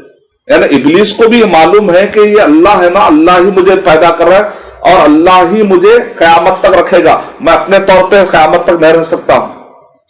इब्लीस कह रहा रब्बी, लेकिन इब्लीस इंसान नहीं है, इब्लिस तो जिनके सूरह कहफ नंबर 18 के आयत नंबर 50 में अल्लाह ताला इरशाद फरमा रहे काना मिनल जिन्नी, शैतान क्या है? इब्लिस वो जिनों में से। अब देखिए फिरौन जिन से या इंसान से? इंसान से। ये क्या कह रहा है? देखिए आला रब्बुकुमुल आला, मैं तुम्हारा रब हूं। जिन कभी शैतान कभी ये इतनी बड़ी बात नहीं कहा, लेकिन इंसान इतनी बड़ी बात कर दी। यानी मतलब ये है कि इंसान, अल्लाह ने कुछ ऐसी मखलूक बनाई है, जब ये सब दिल हो जाता है ना तो दरिंदे से भी खतरनाक होता है। सूरह बुरुज में बताया जा रहा है। सूरह बुरुज में आप तसव्वुर कर सकते हैं कि एक पूरी की पूरी कौम को जिंदा जला दे रहा है एक आदमी, सिर्फ इस बुनियाद पर कि उसने कहा ला इलाहा इल्लल्लाह, वो अल्लाह को मान रहा है। ऐसा नहीं कि उसकी प्रॉपर्टी छीनी उसने, ऐसा नहीं कि उस बच्चों ने या वो लोगों ने उनको जाकर मारा सता, कुछ भी नहीं। बस उनका जुर्म यह है कि वो कह रहे हैं वमा नक़मू मिनहुम इल्ला युमिनु बिल्लाहिल अज़ीज़िल हमीद। यानी इंसान जब गिरता है तो शैतान को पीछे छोड़ देता है, इंसान जब भटक जाता है तो दरिंदों को पीछे छोड़ देता है। दरिंदे को तो भी रहम आता है कि वो अपने कौम के लोगों को तकलीफ नहीं देता, लेकिन इंसान को नहीं छोड़ता। लेकिन फिर यही इंसान इतना खूबियों का मालिक है तो अल्लाह ताला ने जिनों से कहा, फरिश्तों से कहा कि तुम आदम अलैहिस्सलाम को सजदा करो। यानी अगर वो इल्म आ जाता है, सही इल्म आ जाता है, तो वो इंसान फरिश्तों से आगे निकल जाता है। अगर वो सही इल्म नहीं आता है, कुरान मजीद से दूर हो जाता है, तो वो इंसान बद से बदतर हो सकता है। तो अल्लाह ताला हमको इल्म की दौलत से नवाजे। सूरह नाज़िआत में आप गौर करके देखेंगे तो सूरह नाज़िआत में शुरू के 5 आयतों में क़यामत के बारे में जिक्र हुआ। उसके बाद तारीख के वक्त, उसके बाद जो है सूरह नाज़िआत, सूरह नबा में पहले दलाइल है, उसके बाद दावा, उसके बाद दावा है। कभी क्या होता है, एक वकील कहता है ऐसा देखो तुमने ऐसा इस वजह से तुम ये सारी चीजें ऐसी हुई लिहाजा तुम मुजरिम हो। यानी पहले प्रूफ लाते हैं, बाद में उसको डिक्लेयर किया जाता है। एक तरीका ये होता है। दूसरा तरीका क्या होता है, पहले दावा होता है, क्लेम होता है, फिर उसका प्रूफ लाए जाते हैं। 2 तरीके इंसान को समझाने के। सूरह नबा पढ़ते हैं तो उसके अंदर शुरू में रीजनिंग है, आखिरी में क़यामत का जिक्र क्या है, इन्ना लिल मुत्तक़ीन मफ़ाज़ा हदाइक़ व अनाबा। सूरह नबा का स्टाइल ये है कि शुरू में रीजनिंग है, बाद में क़यामत का जिक्र है। कोई बात नहीं, फिर कल दोहराएंगे, बहुत फास्ट हो बोलिए। हाँ, आप देखिए सूरह नबा में आप गौर करके देखिए, क्योंकि बाद में जब आप कुरान पढ़ेंगे और ये पॉइंट्स जो नोट कर रहे हैं आप लोग, उसको रिलेट करिए तो आपको मजा आएगा। सूरह नबा में अगर आप गौर करके देखेंगे तो सूरह नबा में शुरू में रीजनिंग है, इस वजह से आखिर में दावा है। और सूरह नाज़िआत में उल्टा है, पहले दावा है, बाद में दलील है। दलील में भी खासतौर से कौन सी दलील है, तारीखी दलील है। सूरह अबसा के अंदर पहले दावा है, लेकिन वहां पर दलीलें कौन सी तारीखी दलीलें नहीं है, वो जो इंसान रोजाना देख रहा, तारीख नजर नहीं आती, तारीख नजर नहीं आती, लेकिन जो चीजें नजर आती है तो अल्लाह ताला कह रहे सूरह अबसा के अंदर फलयंजुरिल इंसानु इला तामी, आदमी को चाहिए कि अपने खाने पर गौर करे, आदमी को चाहिए कि ये पानी कैसा उतर रहा है, ये खाना कैसे आ रहा है, ये तरकारियां कैसे आ रही, यानी वो जो उसके रोज आना जिंदगी में जो चीजें नजर आ रही है उसको रिलेट किया जा रहा है, कोरिलेट किया जा रहा है। सूरह नाज़िआत के अंदर तारीखी हवाले, क्योंकि बाद इंसान होते हैं कभी तारीख से समझ जाते, कुछ इंसान है रोजमर्रा की नेमतें जो देख रहे हैं उससे समझ जाते, कुछ इंसान है जो कायनात को देखकर समझते। तो सूरह नबा के अंदर कायनात पर तदब्बुर पे उभारा गया। सूरह नाज़िआत के अंदर तारीख में फिरौन जो गुजरा है उस पर गौर करो कहा जा रहा है। सूरह अबसा जो उसके बाद की सूरत है, सूरह नंबर 80 में जो इंसान रोज आना खा पी रहा है उस पर गौर करने के लिए कहा जा रहा है। तीनों का भी मकसद क्या है, उसको यह दिलाया जाए ये सारी नेमतें देने वाला क्या इस बारे में कादिर नहीं है कि तुमको दोबारा पैदा कर, तुमको शक क्यों आ रहा है। यानी आज के दौर में जो है कि इंसान को अगर ये कहा जाए कि एक नॉर्मल दीनदार मुसलमान को, एक एवरेज मुसलमान कि तुम हिंदू बन जाओ, तो वो आदमी हिंदू नहीं बनेगा, लेकिन वो अंदर से अंदर कब रोजे में शक में आ जाएगा, कब मौत के बाद वाकई दोबारा क़यामत आती नहीं आती शक में आ जा सकता अगर उसके पास इल्म ना, अगर वो कुरान मजीद को समझकर नहीं पढ़ेगा। तो उलमा कराम कह रहे हैं कि एक आदमी बज़ाहिर नमाजी होते हुए भी अंदर से कभी भी एथिस्ट बन जा सकता है। शक आ गया तो एथिस्ट बन गया। ऐसे कितने वाकयात नहीं है कि जो दीनदार थे लेकिन अचानक उनको शक आया और वो लोग मुर्तद हो गए। अभी इंडिया में भी ऐसे बहुत सारे हैं जो क्रिश्चियन मिशनरीज के लिए काम कर रहे हैं, जबकि वो एक जमाने में मुसलमान थे। तो ये होता कब है, आदमी अंदर से शक में कब आता है, जबकि वो ये सूरतों को समझकर नहीं पढ़ता। अगर ये सूरतों को समझकर पढ़ेगा तो इन सूरतों में अल्लाह ताला ने जो दलाइल दिए उसके सामने आदमी की लॉजिक ढेर हो जाएगी इंशाअल्लाह। अच्छा, सूरह नाजियात और सूरह अबसा में एक नुक्ता है, गौर करके देखिए आप। सूरह नाजियात में फिरौन का जिक्र हो रहा है और सूरह अबसा में किसका जिक्र हो रहा है? अब्दुल्ला बिन उम्मे मक्तूम। कौन है, बता सकते हैं क्या है दोनों? अब्दुल्ला बिन उम्मे मक्तूम कौन है? नाबीना। यानी एक तस्वीर क्या था मुआशरे में, बेचारा नाबीना है, अरे बेचारा गरीब है, अरे बेचारा मिस्कीन है।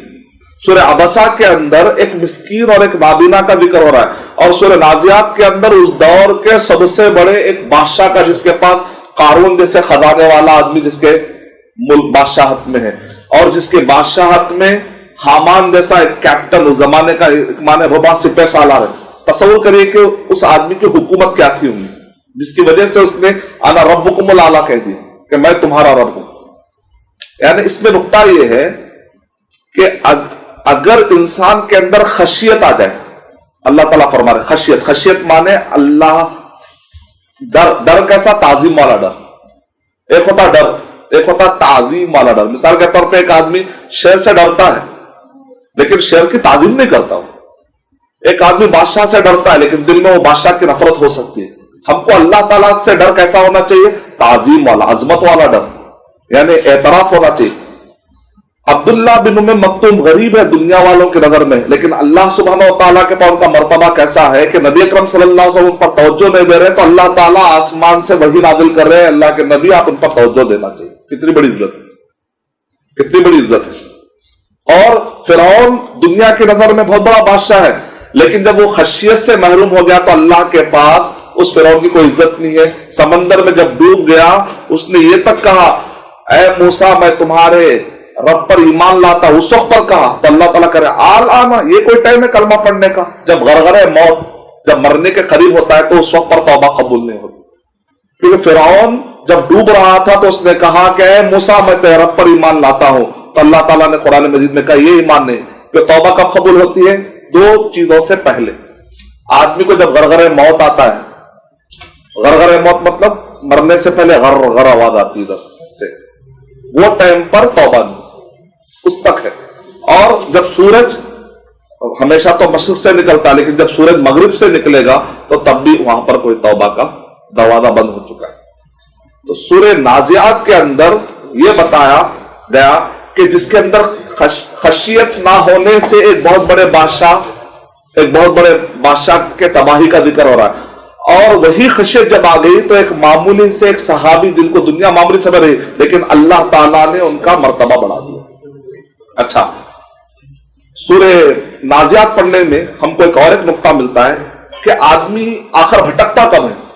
तो कह रहे हैं फाम्मा मन तगा, उसके अंदर भी तगा का वर्ड आ रहा है।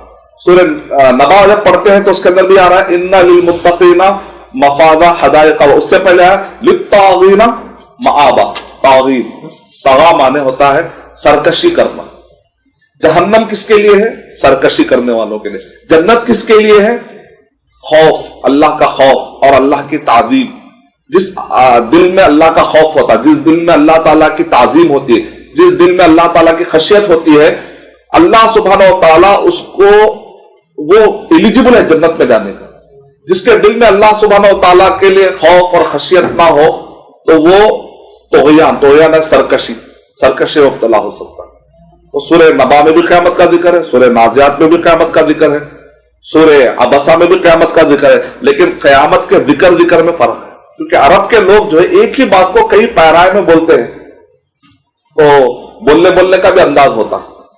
और हर बात में जब आप गौर करके देखते हैं तो अगर गौर करने वाला आदमी, हो सकता है कोई आदमी सूरह नबा से मुतासिर हो जाए, कोई आदमी सूरह नाजियात से, कोई हिस्ट्री का, बाद लोग होते हैं जिनको हिस्ट्री में बड़ा शौक होता है तो सूरह नाजियात से मुतासिर होते हैं। कुछ लोग होते हैं जिनको कायनात पे गौर करने का, डिस्कवरी का बड़ा शौक होता है।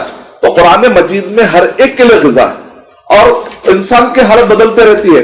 آج اس کو ہسٹری کا شوق ہے, فیوچر میں ہسٹری کا شوق ہونا ضروری نہیں ہے, 10 سال کے بعد اس کا شوق بدل جا سکتا ہے. تو ایک ہی انسان کو کون سا سورہ کب اثر کرتا ہے نہیں بول سکتے. اسی لیے صحابہ کہتے ہیں ایسا لگ رہا ہے کہ یہ آیت اب نازل ہو رہی. کیوں؟ اس لیے کہ تب انہوں نے تدبر کیا اس پر, تب انہوں نے تدبر کیا. تو ایک آدمی قرآن مجید پر تدبر کرے گا, قرآن مجید پر غور کرے گا, تو اس کو ایک عجیب قسم کی لذت ملے گی انشاءاللہ. اب آگے دیکھیں, آگے اس کے بعد ہے سورہ, ہاں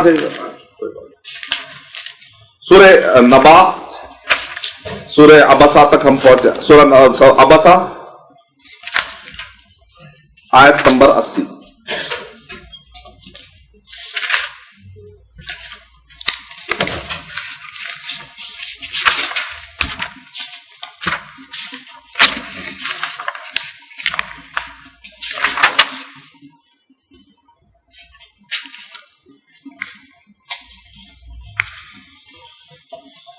اب جب سے ہماری جو ٹاپک چل رہی ہے سورہ قیامہ میں قیامت کا ذکر آیا, ہم نے کہا سورہ دہر میں قیامت کے دن اچھے لوگوں کا ذکر آیا, سورہ مرسلات میں قیامت کے دن برے لوگوں کا ذکر آیا, سورہ نبا کے اندر کائنات کے نعمتوں, کائنات میں جو چیزیں انسان دیکھ رہا ہے اس کو ریلیٹ کر کے قیامت کا ذکر ہے. سورہ نادیات کے اندر تاریخ کی مثالیں دے کر قیامت کا ذکر ہوا کہ تاریخ میں ایسے ایسے بڑے بڑے لوگ آئے اور وہ اللہ سبحانہ و تعالیٰ کا کچھ بگاڑ نہیں سکے, تو تم اپنی طاقت, تم اپنے صلاحیتوں کے ذریعے سے تم کیا بگاڑ پاؤ گے. ایک سبق ملا. جیسا وہ کمزور ہے فرعون, جب تاریخ میں عاد اور سمود آئے, وہ کمزور ہیں, وہ تم سے بڑے تھے جسم میں, وہ تم سے بڑی بڑی عمر والے تھے, لیکن وہ لوگ نبیوں کا نقصان نہیں پہنچا سکے, وہ اپنا ہی نقصان پہنچا دیا. لہذا آدمی کو چاہیے کہ اپنی حقیقت سمجھ جائے اور اپنا محاسبہ کرے. یہ کائنات میں وہ کچھ نہیں کر سکتا اللہ سبحانہ و تعالیٰ کے حکم کے مقابلے میں. تو قیامت کو کیسے ریلیٹ کیا جا رہا ہے. اس کے بعد جب قیامت نہ ذکر آئے گا, ایک آدمی کہے گا آخر قیامت ہوتی کیسے, ایک سوال آئے گا. اس کے بعد سورہ تکویر پڑھی جائے. سورہ تکویر میں نبی اکرم صلی اللہ علیہ وسلم نے ارشاد فرمایا, اگر کوئی آدمی چاہتا ہے کہ قیامت کے منظر کا مشاہدہ کرے دنیا میں ہی, قیامت آخر ہوتی کیسی ہے, جب قیامت کا ذکر دیکھیں, ایک سورہ گزشتہ سوروں سے کتنا گہرا تعلق ہے اس سے آپ اندازہ لگائیے. قیامت کا ذکر ہو رہا تھا, ایک آدمی کے دماغ میں سوال آئے گا کہ آخر قیامت ہوتی کیسے ہے. تو نبی اکرم صلی اللہ علیہ وسلم ارشاد فرما رہے ہیں, اگر کسی کو قیامت کے بارے میں ڈیٹیل چاہیے, یعنی لائیو ٹیلی کاسٹ اگر آپ دیکھنا چاہ رہے ہیں, تو سورہ کوورت سورہ نمبر 81 ایک مرتبہ کھول کے پڑھیں, اذا الشمس کوورت. ایک سورہ کے اندر ایک معنی ہے, جب سورج کی روشنی ختم کر دی جائے گی.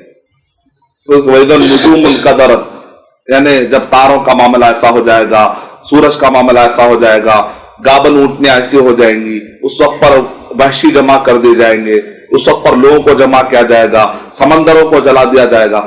یعنی اگر کوئی آدمی دیکھنا چاہ رہا ہے کہ قیامت کا منظر ہوتا کیا ہے, تو اس کو چاہیے کہ سورہ تکویر پر غور کر لے. اب سورہ تکویر کے بعد, سورہ تکویر کا آپ کو ٹاپک سمجھ میں آ گیا. سورہ تکویر کے بعد آپ کو ٹاپک ملتا ہے سورہ انفطار. اچھا ٹھیک ہے, اس میں قیامت کیسے قائم ہونا ہے اس کا نقشہ سورہ تکویر میں. قیامت قائم ہونے کے بعد لوگ یا تو ابرار میں بٹ جائیں گے یا تو فجار میں. جو یہاں پر اچھا عمل کیا قیامت میں اس کا نام ہوگا ابرار, جو یہاں برا کام کیا اس کا قیامت میں اس کا نام کیا ہوگا, فجار.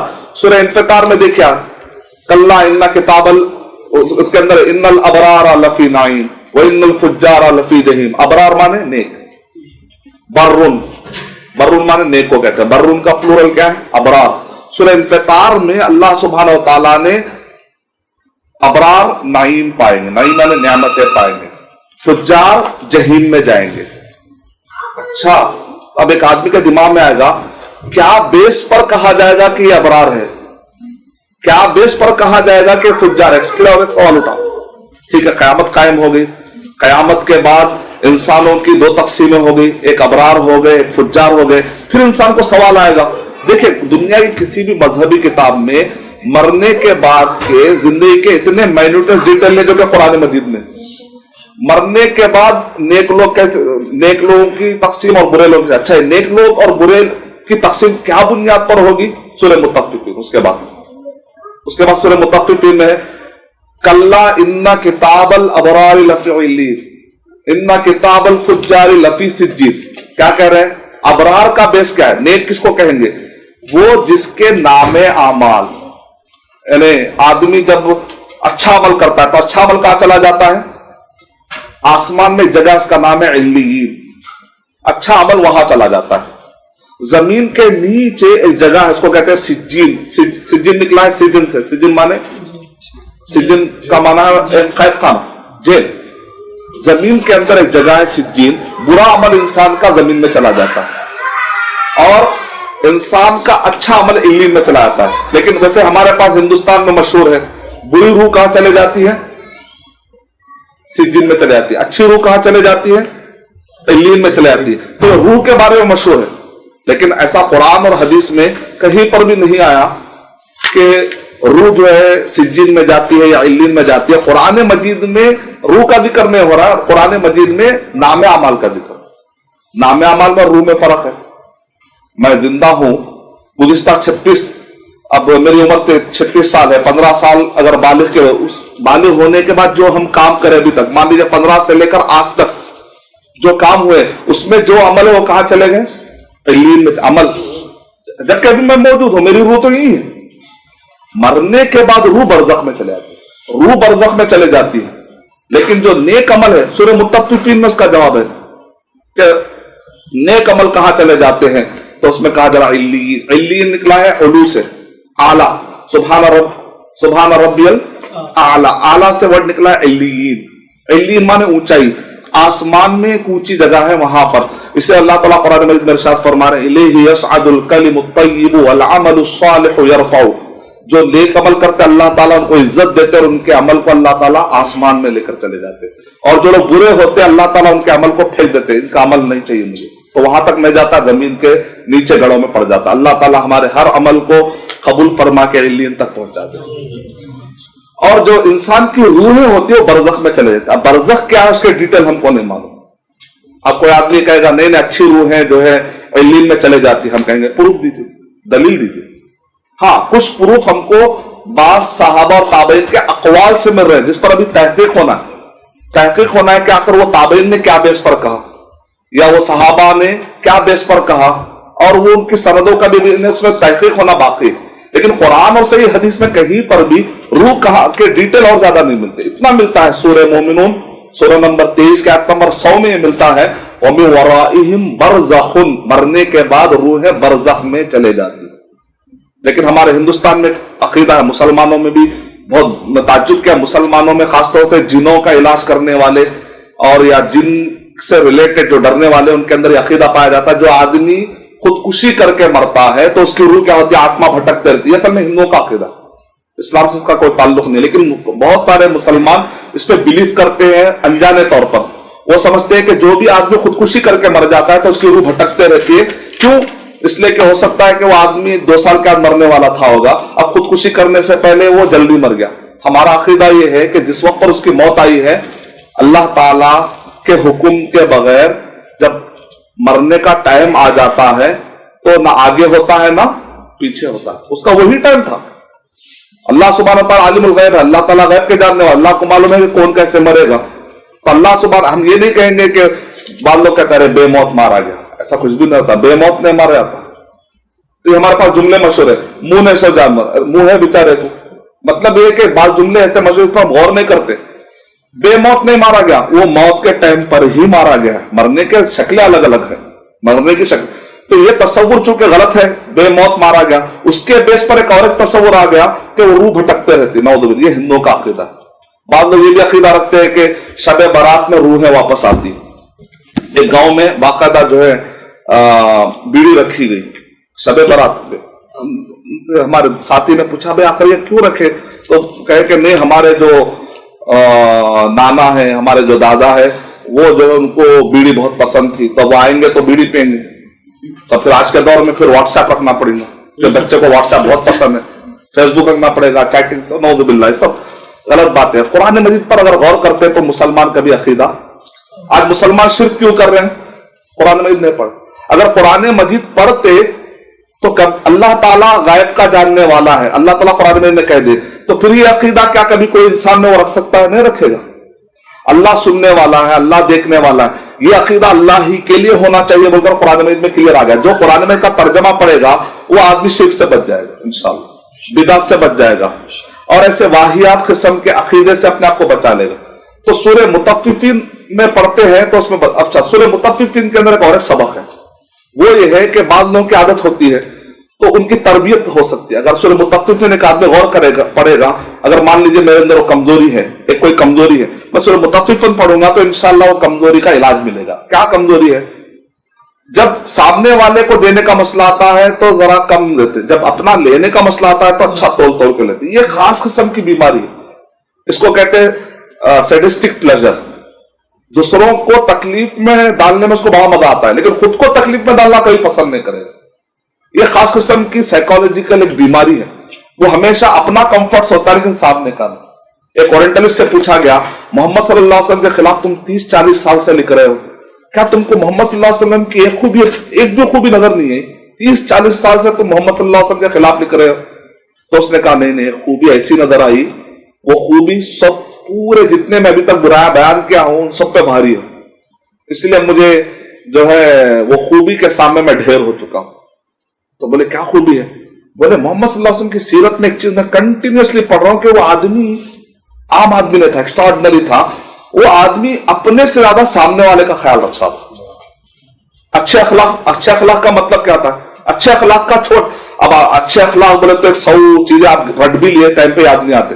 اچھے اخلاق کا ایک جملے میں مطلب یہ ہے اپنے سے سامنے والے کا خیال رکھ لیے, تو یہی اچھے اخلاق. غیبت آپ کو پسند ہے نہیں ہے تو پھر دوسرے کی بھی مت کریے. آپ کو حسد پسند ہے نہیں ہے پھر دوسرے پر بھی حسد مت کریے. آپ کو چغلخوری پسند ہے, کوئی آپ کی چغلخوری کرے پسند نہیں ہے, آپ کو کوئی آدمی غرور کرے پسند ہے نہیں, پھر آپ بھی مت کریے نا. یعنی سامنے والے کا خیال کرنا. تو اورینٹلسٹ کیا کہہ رہا ہے, دیکھو وہ طائف کے میدان میں چاہتے تو نبی اکرم صلی اللہ علیہ وسلم فرشتے سے کہہ دیتے تو طائف کے لوگ تباہ ہو جاتے تھے. خود کے جسم میں سے خون جانا نبی صلی اللہ علیہ وسلم برداشت کر رہے ہیں, لیکن سامنے والے کافروں کے جسم سے خون نکلے یہ پسند نہیں. ایک آرڈنری انسان کیا کرتا ہے, میرا خون نکلا تو بدلے کو بدلا. ایک عام انسان تو یہ سوچے گا, لیکن محمد صلی اللہ علیہ وسلم نے ہم کو عام انسان بننا نہیں سکھایا, ہم کو محمد صلی اللہ علیہ وسلم نے ایکسٹرا آرڈنری انسان بننا سکھایا. تو مطففین کے اندر سورہ مطففین میں خاص قسم کی بیماری کا علاج ہے. وہ کیا ہے؟ دنیا میں کچھ قومیں مشہور ہو جاتی, یہ لوگ صرف اپنا دیکھتے ہوئے, یہ قوم ذرا بچ کے رہنا, جیسا مشہور ہو جاتا نا, یہ سٹی سے ذرا بچ کے رہنا. یہ سٹی کے لوگ صرف اپنا ہی دیکھتے ہیں, سامنے والے کا جب مسئلہ آتا تو ٹیڑے ہو جاتے ہیں. بات اب اس کا علاج کرنا ہے. مان لیجیے میں وہ سٹی میں جا رہا ہوں اور مجھے خیال آ رہا ہے کہ نہیں ایسا نہیں ہونا چاہیے ورنہ کبھی فساد ہو سکتا ہے, اب میں علاج کرنا چاہ رہا ہوں. تو سورہ مطففین کے بارے میں آ رہا ہے کہ جب نبی اکرم صلی اللہ علیہ وسلم مکے سے مدینہ آئے تو مدینے کے لوگ کانو اخبث الناس کیلن, وہ دنیا میں سب سے زیادہ ڈنڈی مارنے والے لوگ تھے, اتنے خطرناک تھے. مدینے کے اخلاق کیسے تھے؟ دنیا میں سب سے ڈنڈی مارنے کا مطلب یہ ہے کہ جب اپنا معاملہ آتا تو خوب اچھا لے, جب سامنے والے کا معاملہ آیا تو چلے گا. یہ جو قسم کی بیماری ہے وہ مدینے میں تھے. اللہ تعالیٰ ہم کو ہماری حفاظت فرمائے. آج ہم بہت سارے مسلمانوں میں اپنے اندر ہم یہ عیب پاتے ہیں, تو سورہ مطففین پڑھنے سے وہ علاج ملتا ہے. تو نبی اکرم صلی اللہ علیہ وسلم جب مدینہ تشریف لائے تو دنیا میں سب سے اچھے تول کرنے والے بن گئے. یعنی نبی اکرم صلی اللہ علیہ وسلم جہاں جاتے تھے وہاں چینج کر دیتے. تو ایک مومن کی صفت بھی یہ آنی چاہیے, وہ جہاں کہیں جاتا ہے تو معاشرہ برا رہے گا, وہ معاشرے کے ساتھ خود کو برا نہ کر لے. مومن کی صفت کیا ہونی چاہیے کہ نبی صلی اللہ علیہ وسلم جہاں جاتے تھے حکمت سے اس برے کو ماحول کو اچھا کر دیتے تھے. ہمارے اندر بھی یہ صفت ہونی چاہیے. سورہ مطففین میں سبق دیا جا رہا ہے کہ ہم بھی جہاں پر جائیں تو وہاں پر جا کے ماحول کو اور برا نہ بنائیں. مثال طور پہ آپس میں فتنہ چل رہا ہے دو عالموں میں, تو میں کیا کرتا ہوں کسی ایک کا سپورٹ کر کے اور ایسا چلو میں اس کا ساتھ, تو آپ کیا کر رہے ہیں, آپ اور فتنے کو آپ بڑھا رہے ہیں. اس کے بجائے آپ ان کے پاس جا کے ان کی خوبیاں بیان کیجیے, ان کے پاس جا کے ان کی خوبیاں بیان کیجیے. ہو سکتا ہے دو پولیٹیشین لڑ رہے ہیں تو میں کیا کرتا ہوں, جا کے تھوڑی سی اور مرچی نمک لگاتا ہوں یا ایک دو بات اور ایڈ کرتا ہوں. تو میں کیا کر رہا ہوں, یہاں پر فتنے کو بڑھا رہا ہوں. لیکن مومنانہ شان کیا ہوتی ہے, فتنے کو ہمیشہ وہ ٹھنڈا کرتا ہے. سورہ مطففین میں نیک اعمال کی بنیاد پر ابرار کہا جائے گا, برے اعمال کی بنیاد پر فجار کہا جائے گا. اب آپ کے دماغ میں آئے گا ایک سوال اور ایک آئے گا. کیا سوال آئے گا؟ اچھا نام اعمال کی بنیاد پر یعنی عقیدہ نام اعمال میں آتا ہے، اعمال نام اعمال میں، نام اعمال کی بنیاد پر قیامت میں جج ہوگا، نسب کی بنیاد پر نہیں۔ تو یہ نام اعمال کیسے دیا جائے گا، سوال اٹھ سکتا ہے کسی کو۔ اب اس کا بھی جواب ہے نہیں قرآن مجید میں۔ اس کے بعد کی سورہ سورہ انشقاق میں، سورہ انشقاق میں ہے جو نیک لوگ ہوں گے ان کے نام اعمال ان کو سیدھے طرف سے دیے جائیں گے، اور جو برے ہوں گے ان کے نام اعمال ان کو لیفٹ سائڈ سے دیے جائیں گے۔ اتنے ڈیٹیل۔ اس کا مطلب یہ نکلا کہ اگر ہم قرآن مجید پر غور کریں اور ایک سورت کو دوسرے سورت سے ریلیٹ کریں گے، ایک سورہ پڑھنے کے بعد جو سوال اٹھے گا اس کے آگے پیچھے کے سورے میں اس کا جواب رہے گا۔ اللہ تعالیٰ نے قرآن مجید، اسی لیے قرآن مجید ابن تیمیہ رحمۃ اللہ علیہ ارشاد فرما رہے ہیں الف لام را کتاب احکمت آیاتہ ثم فصلت من لدن حکیم خبیر۔ کیا کہہ رہے؟ ایک آیت اگر وہاں پر مجمل ہے، مجمل یعنی کہ نان ڈیٹیل، ڈیٹیل میں نہیں ہے، اس کے بعد کہیں نہ کہیں اس کے بارے میں قرآن مجید میں ڈیٹیل آئیں گے۔ اسی کو کہتے ہیں کہ آدمی کو قرآن مجید پر فہم ہے، عبور ہے نہیں کہہ سکتے آپ تو قرآن مجید پر عبور ہے کہنا مشکل ہے، کیونکہ قرآن مجید کو پوری طریقے سے کوئی پی لے ناممکن۔ علی رضی اللہ تعالیٰ عنہ نے ارشاد فرمایا یہ وہ کتاب ہے قیامت تک اس کے عجائبات ختم ہونے والے نہیں۔ آج آپ کے مسائل حل ہوں گے، آنے والے صدی میں کچھ ایسے مسائل اٹھیں گے، اس کے مسائل یہ قرآن مجید میں حل ہوں گے انشاءاللہ، یہ قرآن مجید میں حل ہوں گے انشاءاللہ۔ تو اس وجہ سے یہ نہیں کہہ سکتے کہ ان کو قرآن مجید پر مکمل عبور ہے، نہیں۔ ولا یحیطون بشیء من علم، اللہ کے علم کو پورے لوگ مل کر بھی پی نہیں سکتے، کوئی احاطہ کر ہی نہ سکتا۔ اگر کوئی کہے گا میں نے اللہ کے سارے علم کو پی لیا تو گیا کہ پھر وہ اللہ سے بڑھ گیا۔ اسی لیے کہتے ہیں علم کیا ہے؟ سمندر ہے، ہر ایک کی قدر ہونی چاہیے۔ نبی اکرم صلی اللہ علیہ وسلم صحابہ میں تھے، ہر ایک کی قدر کرتے تھے۔ سلمان فارسی رضی اللہ تعالیٰ کی قدر کر رہے ہیں کیونکہ ان کے پاس کچھ ایسا علم تھا جو دوسرے صحابی کے پاس نہیں تھا۔ تو جس کے پاس جو علم ہے اس کی قدر کرنے سے اور پورا خیر جمع کرنے سے آخر میں خیر جمع ہو جائے گا۔ اس طریقے سے یونٹی کے ذریعے ہم بہت کچھ کام کر سکتے ہیں۔ سورہ مطففین، سورہ انشقاق کے اندر نام اعمال کیسے دیے جانا اس کا ذکر ہے۔ قیامت کا ذکر ہر جگہ ہے، لیکن قیامت میں ٹاپک بدل رہا دیکھا۔ یہاں پر سورہ مطففین میں نیک نام ابرار اور فجار کے ڈیٹیل آ رہے ہیں۔ سورہ انشقاق کے اندر یہ نام اعمال کیسے دیے جائیں گے اس کے ڈیٹیل آ رہے ہیں۔ قیامت ہی کا ٹاپک ہے، لیکن ہر قیامت میں الگ الگ مرحلہ ہے۔ ابن عباس رضی اللہ تعالیٰ سے پوچھا گیا قیامت کیا ہے، تو انہوں نے کہا قیامت الگ الگ اسٹیجز کے نام ہے، کبھی قیامت کے الگ الگ اسٹیجز ہوتے ہیں۔ سورہ انشقاق کے بعد سورہ بروج، جہاں تک آج ہمارا وعدہ ہوا ہے کہ ہم سورہ بروج تک پہنچیں گے، تو سورہ بروج اور سورہ طارق کا ٹاپک ایک ہی ہے۔ ابھی تک اللہ سبحانہ و تعالیٰ بندے کو کیسے سمجھا رہے ہیں؟ دیکھو قیامت آنے والی، اپنے آپ کو سدھار لو۔ اللہ اور اس کے رسول صلی اللہ علیہ وسلم، یہ رسول آئے ہیں، ان کے بتلائے طریقے کے مطابق چلو، اور اس کے لیے دلائل دے کر سمجھایا جا رہا ہے، کیونکہ پڑھا لکھا انسان، سمجھدار انسان ہوتا ہے تو اس کو سمجھانے کا طریقہ کیا ہوتا ہے؟ دلائل دو۔ تو ابھی تک جو گفتگو ہو رہی ہے، کبھی تاریخ کے دلائل دے جا رہے، دلائل مانے دلیلیں، کبھی تاریخ کے دلیلیں، کبھی کائنات کے دلیلیں، کبھی وہ جو کھا رہا اس کے دلیلیں، کبھی قیامت کا ذکر، دلیلیں۔ سورہ بروج اور سورہ طارق میں اللہ نے دلیل کا طریقہ نہیں اپنا، وارننگ کا طریقہ۔ مانے تو ٹھیک ہے، نہیں تو ایسا ہونے والا، یعنی کہ انسان کو دو طریقے سمجھا سکتے ہیں۔ ایک ہوتا تفہیمانہ انداز، جس کو آپ کہتے ہیں بشیرن و نذیرہ، قرآن میں بشیر ہو و نذیرہ، دو طریقے سے انسان سنتا ہے۔ کبھی اس کو خوشخبری بتا دے جنت میں یہ ملے گا تو آدمی خوشی سے کر لیتا ہے، لیکن بعض اوقات انسان کے ایمان جب کمزور ہو جاتا ہے تو وہ خوشخبری دینے سے نہیں سدھرتا ہو۔ جہنم میں یہ ملے گا، یہ جب اس کو ڈرائیں گے نا، ارے یہ تو بہت ہی خطرناک معاملہ دکھ رہا۔ تو انسان کو سمجھانے کے دو طریقے، یا تو بشیرن یا تو نذیرن۔ تو قرآن مجید میں اللہ سبحانہ و تعالیٰ نے بھی سمجھاتے وقت پر، اور ایک بھی یا تو سمجھا کر یا تو ڈرا کر، یہ بھی تفہیمانہ انداز ہے یا تو انداز۔ سورہ بروج اور سورہ طارق کے اندر انسان کو سمجھایا گیا ہے، تفہیمانہ انداز میں نے سمجھا گیا، فہم کے انداز میں نے، انذار وارننگ کے انداز میں سمجھا گیا۔ تو جب ہم یہ قرآن، جب یہ سورہ کے اندر یہ ہے، اس کو سامنے رکھ کر وہ سورہ پڑھیں گے تو آپ کو سورہ سمجھنے میں مزہ ہے۔ یعنی میں آپ کو قرآن میں کی تفسیر میں بیان کر رہا ہوں، قرآن میں یوں سمجھیے، یہ جو میری گفتگو چل رہی ہے، اس کو آپ یہ نام دے سکتے ہیں انٹروڈکشن آف ایچ سورہ۔ ہر سورہ کا میں تعارف دے رہا ہوں، ایک ایک آیت لے کر میں اس کی تفسیر بیان نہیں کر رہا ہوں، اس کے لیے تو کافی ٹائم لگے گا۔ لیکن جب یہ سورت پڑھیں گے تو خیال یہ رکھو کہ اب اس سورت میں یہ پوائنٹ ہے، دیکھیے یہ اگر آپ کو پورے سورت کے 10 پوائنٹ یاد نہیں، کم سے کم ایک پوائنٹ بھی یاد ہے، مطففین میں میرے اخلاق کے سنوارنے کی گفتگو ہے، मुतफ्फिफीन के अंदर बीमारी का इलाज है, अखलाकी बीमारियों का इलाज है। मुतफ्फिफीन के अंदर नामे आमाल अच्छे हो तो अबरार का टाइटल मिलता है। अच्छा, ये डिटेल सूरह इंशिकाक के अंदर नामे आमाल कैसे हो तो क़यामत की उसमें हौलनाकी का जिक्र है तो आदमी को खौफ आता है। अच्छा, सूरह बुरूज और सूरह तारिक के अंदर ये है कि उसमें धमकी का अंदाज अपनाया गया है, और उसके अंदर हमारे लिए उसके अंदर ये सबक भी है कि सूरह बुरूज में पढ़ने से क्या फायदा मिलता है। उस जमाने में जहां आग में फेंक दिया गया तो भी अल्लाह के ऐसे बंदे तारीख में गुजरे हैं, वो आग में जाना पसंद करते लेकिन ईमान को छोड़ना पसंद नहीं करते। तब हम पर कभी इस्लाम की बुनियाद पर अगर आपसे कोई डिस्क्रिमिनेशन होता है या कहीं पर कोई आपको गिरा के देखता है तो हम भड़क जाते हैं। तो हमको भड़कने की जरूरत नहीं है, हमको तब अपने आप को कंट्रोल में रखते हुए ये देखना है कि नबी सल्लल्लाहु अलैहि वसल्लम को भी कुफ्फार कुरैश ने भड़काने की बहुत कोशिश की, लेकिन आखिरी में नबी सल्लल्लाहु अलैहि वसल्लम उनका दिल जीतने में कामयाब हुए कि नहीं हुए? कैसा? मक्के के अंदर जो पूरे जंगे बदर जितने गजवात हुए 81 गजवात और सरी हुए, मरने वाले तादाद कितनी है दो तरफ से मिलाकर?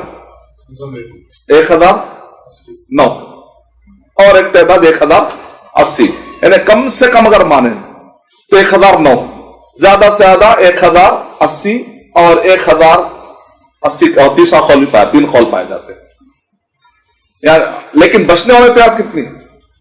हज्जतुल वदा के मौके पर जब नबी अकरम सल्लल्लाहु अलैहि वसल्लम खिताब फरमा रहे थे तो उस वक्त पर बचने वाले तादाद 1,40,000। तो नबी अकरम सल्लल्लाहु अलैहि वसल्लम सामने वाले को कत्ल करने और उनको जहन्नम में फेंक रहे हैं या बचा रहे हैं?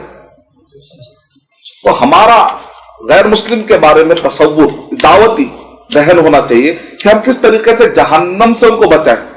ये तसव्वुर अगर हम ये लेके देंगे, ये कौम है, इन्होंने हमको ये किया, हमको इन्होंने ऐसा किया, इन्होंने ऐसा किया, लिहाजा इनको हम कत्ल कर देंगे ताकि लोग जल्दी जहन्नम में चले जाए, ये तसव्वुर है? या ये तसव्वुर कि ये लोग इतनी नफरत करें, इनको भी मैं कैसे अपने अच्छे अखलाक से, जैसा नबी सल्लल्लाहु अलैहि वसल्लम ने सुफयान रज़ी अल्लाह तआला को पलटा दिया अल्लाह के हुक्म से, खालिद बिन वलीद जैसे आदमी को पलटा दिया अल्लाह के हुक्म से, हमजा रज़ी अल्लाह तआला, उमर रज़ी अल्लाह तआला, अमर बिन आस रज़ी अल्लाह तआला, इकरिमा रज़ी अल्लाह तआला, यानी ऐसे ऐसे दुश्मन है ये कि जिनके बारे में अगर आज तस्वुर करेंगे तो शायद ही हमको ऐसे दुश्मन नजर आएंगे। तो बहरहाल हमारे लिए सबक है।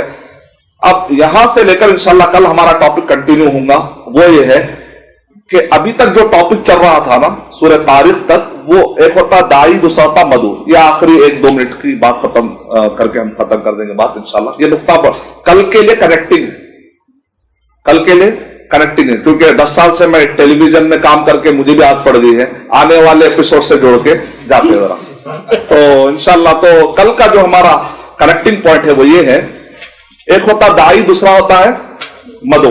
दाई माने बुलाने वाला, अल्लाह हमको दाई बना दे, हमको मधु के लेवल पे ना ला, हमारा ईमान इतना ना गुजर जाए कि लोग हमको अच्छाई की तरफ बुलाए, बल्कि हम अच्छाई की तरफ बुलाने वाले बन जाए, अल्लाह हमको दाई बना दे।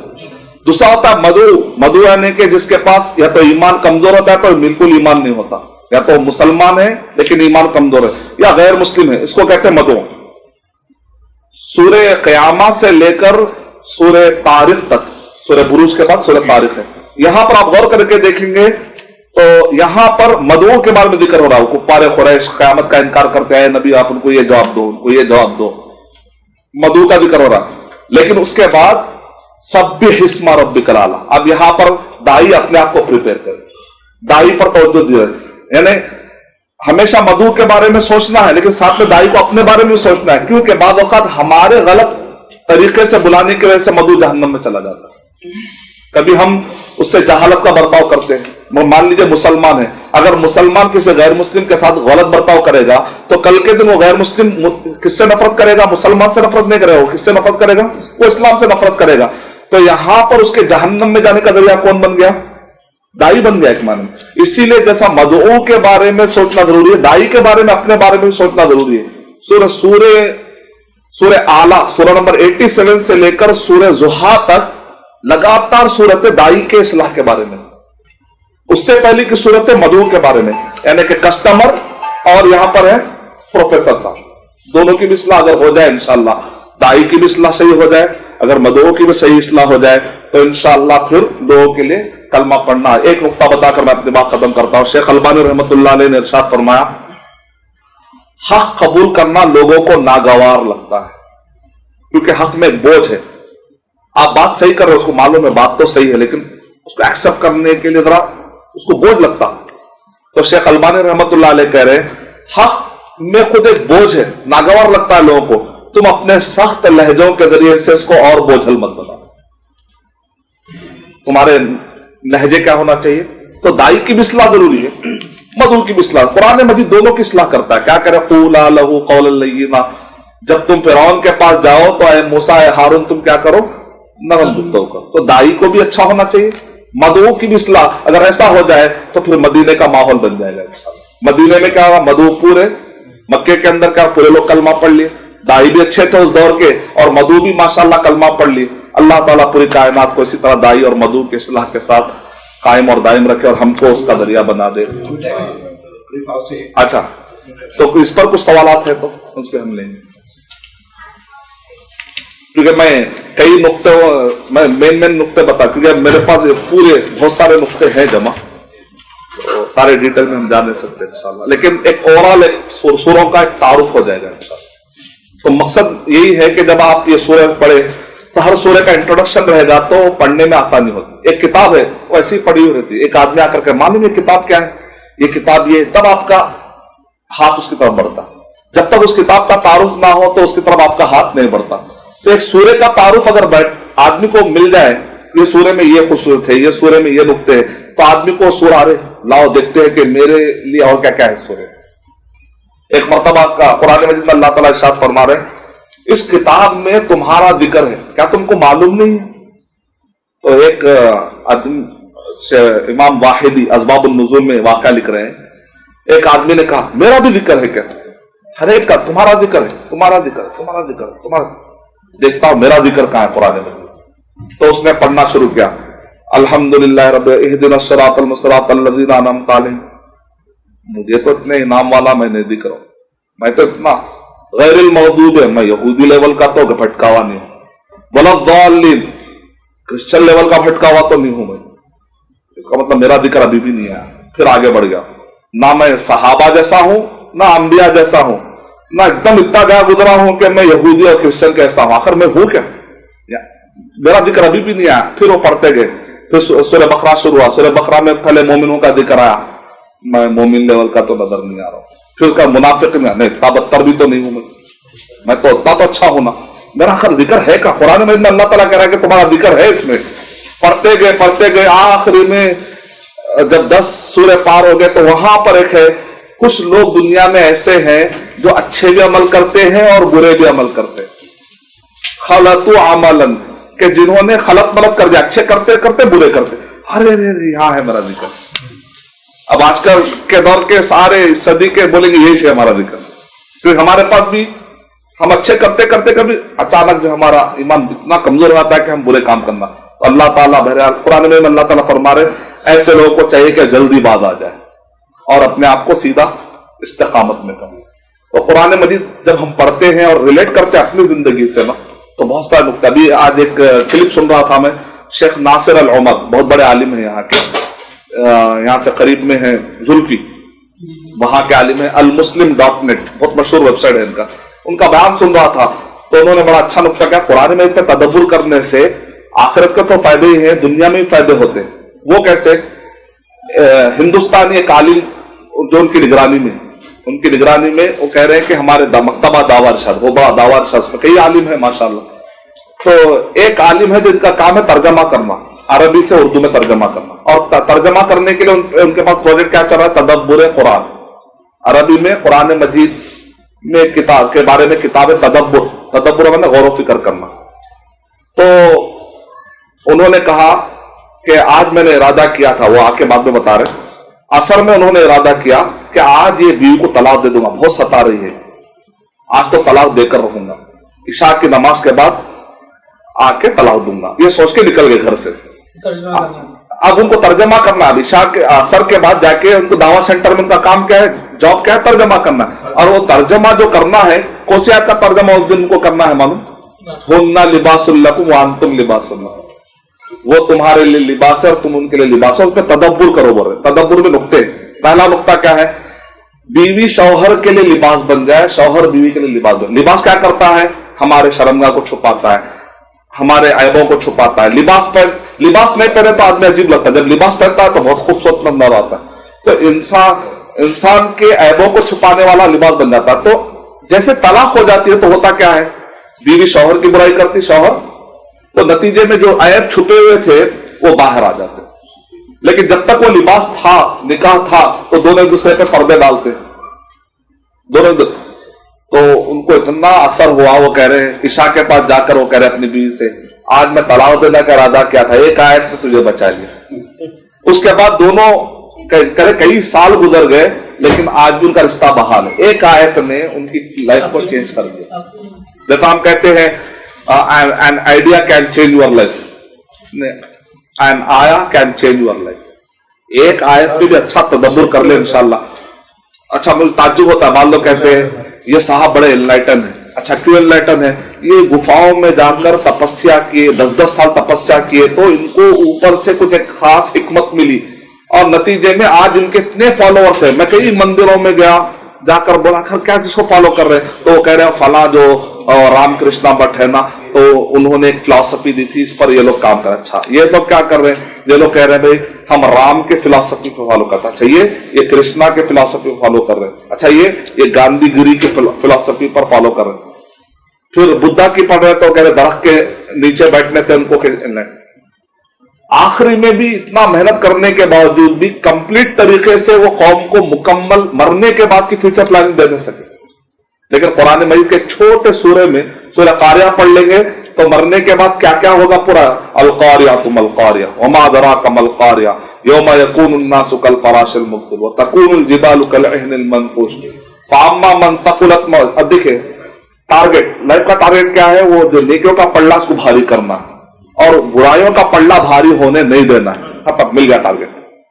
یعنی مرنے کے بعد کیا کرنا ہے؟ نیکیوں کا پلڑا بھاری کرنا. میں سونے سے پہلے آج میں نیکیوں کا پلڑا بھاری کرا یا برائیوں کا پلڑا بھاری کرا؟ نیکیوں کا, الحمدللہ سکون کی نیند آ گئی. نہیں آج تو میں نیکیاں نہیں بڑھا سکا, پھر آدمی کو بے چین ہو جانا چاہیے, استغفار کرنا چاہیے. پھر اگلے دن سے انشاءاللہ میں اچھا بنوں گا. یہ عہد کر کے سوئے, اللہم بسمک واموت واحیا, اللہم بسمک اموت واحیا, اے تیرے نام سے مرتا ہوں, تیرے نام سے جیتا ہوں. یہ تصور لے کر گئے تو انشاءاللہ ماشاءاللہ وہ صرف آدھا گھنٹہ الحمدللہ آدھے گھنٹے کا دونوں نے کلمہ پڑھ لیا. تو مجھے اتنا جلدی جو رزلٹ آتا مجھے تصور کے بعد اللہ چاہے دے سکتا ہے. ہمارے ہاتھ میں تو بعض اوقات برسوں سمجھانے سے بھی ذہن نہیں کھلتا ہے. لیکن ان کو یہ ہٹ, خالی پوائنٹ ہٹ کیا کہ وہ کہہ رہے ہیں مجھے کیا ہے کچھ بھی نہیں معلوم. مجھے اگر آپ کہیں گے سودالہ, میں بچپن سے صرف پنڈت کی پڑھائی ہی پڑھا ہوں, اس کے علاوہ کچھ نہیں پڑھا. لیکن میں نے اس سے کہا ٹھیک ہے مرنے کے بعد کے زندگی کا ڈسکرپشن دے نہیں سکتے کیونکہ کتابوں میں ہے ہی نہیں. تم جو یہاں پر رہ رہے 30 سال اس کا ڈسکرپشن ہے تمہارے پاس, لیکن مرنے کے بعد کی زندگی اس کتنی بھی تم جی لو, لیکن اس کے مقابلے میں تو یہ زندگی چھوٹی ہے. تم اس کے بارے میں معلومات, چتورائی, چالاکی, پوری اس زندگی کے بارے میں, آنے والی زندگی کے بارے میں ذری بھی چالاکی نہیں, ذری بھی معلومات نہیں ہے. اس سے بڑھ کر کم علمی کیا ہو سکتی ہے کہ آدمی لاکھ پتا نہیں, اس کا تو ڈسکرائب بھی نہیں کر سکتا کتنے سال آدمی, مطلب وہاں تو ہمیشہ والی جہنم ہمیشہ والی جنت ہے. اس کے بارے میں قرآن مجید میں ڈیٹیل ہے. ان کو ایک جملہ اتنا اثر کیا گیا, انہوں نے کہا ہمارے پاس نجات کا تصور اتنا مشکل ہے اور اسلام میں اتنا آسان ہے, ہم کلمہ پڑھنا چاہ رہے ہیں. اچھا دونوں وہ کلمہ پڑھتے ہی وہ کرسچن بھی کلمہ پڑھے, دونوں جیسے کلمہ پڑھے. ہم کئی دن سے وہ ڈرائیور کو سمجھا رہے کلمہ پڑھو, ڈرائیور نے کلمہ پڑھ. وہ بیچارے غم میں ہمارے جو ہوسٹ ہے جو گجرات میں مجھے بلائے, بولے یہ آدمی اچھی خدمت کرتا ہے, ہمارے ساتھ آتا ہے, کھانا کھلاتا ہے, لیکن یہ ڈرائیور غیر مسلم کلمہ نہیں پڑھ رہا ہے. ہم لوگ بھی بہت سمجھائے, لیکن اب اس کے کلمہ پڑھنے کا ٹائم کب تھا؟ یہ دونوں کلمہ پڑھتے دیکھ کے اس نے کہا میں بھی پڑھتا ہوں لا الہ الا اللہ محمد رسول اللہ. وہ جیسا کیرم بورڈ میں ہوتا ادھر مارے تو پانی ادھر گرتا, تو کبھی کبھی ایسا ہوتا. اللہ تعالیٰ ہدایت, اللہ تعالیٰ کو ہدایت سے نوازنے کے کیا کیا طریقے اللہ ہی بہتر جانتا ہے. تو گمراہی اور ضلالت اور ہدایت کے عجیب واقعات میرے لائف میں کتاب میں تب پڑھتا ہوں. اچھے خاصے हिंदुस्तान में हम देखते हैं कि बास पढ़े लिखे कलकत्ता में और कानपुर में पढ़ा लिखा आदमी मुर्तद हो गया, वो मुसलमानों से डिबेट कर रहे हैं। आप जानते हैं ना क्या नाम, रामपुर में मशहूर आदमी जो जाकिर नाइक को भी उसने चैलेंज किया, तो उनके शागिर्दों ने कहा अरशद आप जाके बात करो, क्या नाम, मशहूर नाम है, वो आदमी था मुसलमान, रामपुर में मशहूर है, ये कोसा इनका आर्या समाज वाले, आर्या समाज की ताईद में लोग डिबेट करते हैं। मुसलमान से डिबेट करने वाले हिंदुओं में एक कौम है जो आर्या समाज वाले, बाकी के लोग डिबेट के लिए उतना नहीं आते। मस्जिद का इमाम वो काफी देखिए गुमराह, लेकिन बाद औक़ात इतने खतरनाक किस्म के भटके हुए लोग हैं, जैसे कमला दास सुरैया 30 साल उसने बुरखे के खिलाफ लिखा, कहा ये जुल्म है, ये औरत के लिए जुल्म है, ये औरत के लिए, कमला दास सुरैया। अचानक एक दिन जो है पूरा बाया पहन ली, बुरखा पहन ली, सब लोग बोले आपको क्या हो गया, 62 साल की उम्र में, केरला की रहने वाली, अचानक ये क्या हो गया, कहा कि लिखते लिखते लिखते पीएचडी करके इतने बारीक में वो पहुंच चुके थे कि उसके अच्छा नजर आना शुरू हो गए। हिदायत और गुमराही बस अल्लाह ताला के हाथ में। लेकिन यहाँ पर एक मिसकंसेप्शन है, लोग ये समझते कि अल्लाह जबरदस्ती करके गुमराह कर देता और अल्लाह जबरदस्ती करके हिदायत देता। कुरान पढ़ने से गलतफहमी दूर होती। लोग बोलते हैं हिदायत गुमराही अल्लाह के हाथ में है ना, भाई अल्लाह चाहा तो मैं नमाज पढ़ लूंगा, गलत बात है। कहा कुरान में बताइए। वो आदमी मुझसे कहेगा अच्छा आप ये बताइए कि गुमराही और हिदायत गलात का ताल्लुक बंदे से भी है कुरान मजीद में, वो कहा है सूरह सफ सूरह नंबर 61 के आयत नंबर 5 में, फलम्मा ज़ागू अज़ाग अल्लाहु कुलूबहुम, जब बंदा टेढ़ा रास्ता अख्तियार करता है तो अल्लाह उसको गुमराह करते हैं। यानी शुरू कौन करता है, बंदा। कुरान में अल्लाह गुमराह करता है, लेकिन किसको, जो टेढ़ा रास्ता अख्तियार करता है। कुरान पढ़ते पढ़ते अचानक टेढ़े माने निकालता है, कुरान हदीस आ जाती है तो अपनी तावील अपनी अकल लड़ाता है, कुरान और हदीस आती है नहीं उसका मतलब कुछ और होगा, तो आदमी टेढ़ा रास्ता अख्तियार करने से भटकता। अल्लाह जानबूझकर किसी को भी टेढ़ा करके भटकाते रहे कुरान में। अच्छा हिदायत का मामले में सूरह शूरा नंबर 42 के आयत नंबर 13 में अल्लाह ताला इरशाद फरमा रहे वयहदी इलैहि मन युनीब, जो तड़पता है अल्लाह उसको हिदायत देकर रहेंगे। और कुरान तो झूठा नहीं ना, वमा युदिल्लु बिही इल्लल फासिकीन, अल्लाह फासिकों को गुमराह करता है। ये आयत पर यहदी बिही मन युदिल्लु बिही कसीरन व यहदी बिही कसीरन, अल्लाह जिसको चाहता है गुमराह करता है, जिसको चाहता है हिदायत देता है। भाई एक आयत से या एक हदीस से मसला हल नहीं होता, पूरे आयतें जमा करिए। अल्लाह जिसको चाहता है गुमराह करता है, अल्लाह जिसको चाहता है हिदायत देता है। सवाल यह है अल्लाह किसको हिदायत देता है, अभी सवाल बाकी है, खत्म नहीं हुआ। अल्लाह किसको गुमराह करता है, अभी सवाल बाकी है। तो कुरान में पढ़ने से पता चल रहा है यकीनन अल्लाह जिसको चाहे हिदायत दे सकता है, अल्लाह जिसको चाहे गुमराह कर सकता है, लेकिन किसको गुमराह करता है, जो टेढ़ा रास्ता अख्तियार करता है उसको। मिसाल तौर पर एक आदमी जहन्नम की तरफ जा रहा है, अरे इतना खूबसूरत जहन्नम में मैं कैसा जलाऊं, लिहाजा अल्लाह हिदायत देता है, ऐसा है क्या? ऐसा नहीं। एक बहुत ही जो है बदसूरत आदमी जन्नत की तरफ जा रहा है, तो अल्लाह ताला इतना बदसूरत आदमी जन्नत में आ जाए तो कैसा, तो लिहाजा ऐसा कुछ नहीं, पार्शियलिटी वाली बात नहीं। ये हम तस्वर कर ले रहे अल्लाह ने मेरे मुकद्दर कर दिया ना। इसलिए उमर रज़ी अल्लाह ताला के पास एक आदमी आया, तूने चोरी क्यों की? तो उसने कहा मेरे तकदीर में लिखा हुआ था ना, तो इसलिए मैं चोरी किया। आप मुझे मेरे हाथ क्यों काट रहे? तो उमर रज़ी अल्लाह ताला ने कहा तेरी और मेरी तकदीर में लिखा हुआ है कि मैं तेरे हाथ काटूंगा और तेरे हाथ कटेंगे, ये भी तकदीर में, तू परेशान क्यों? बाद वक़्त ऐसा भी जवाब देना पड़ता है। तो अल्लाह ताला से हम दुआ करते हैं कि अल्लाह सुब्हानहू व तआला हम सबको कुरान मजीद पर तदब्बुर करने और अपने गलत फहमियों को और अपने गलत अकीदों को और गलत अखलाक को, गलत चीजों को अल्लाह ताला मिटाने की तौफीक अता फरमाए, अपनी इस्लाह करने और दूसरों की इस्लाह करने की तौफीक अता फरमाए। आमीन।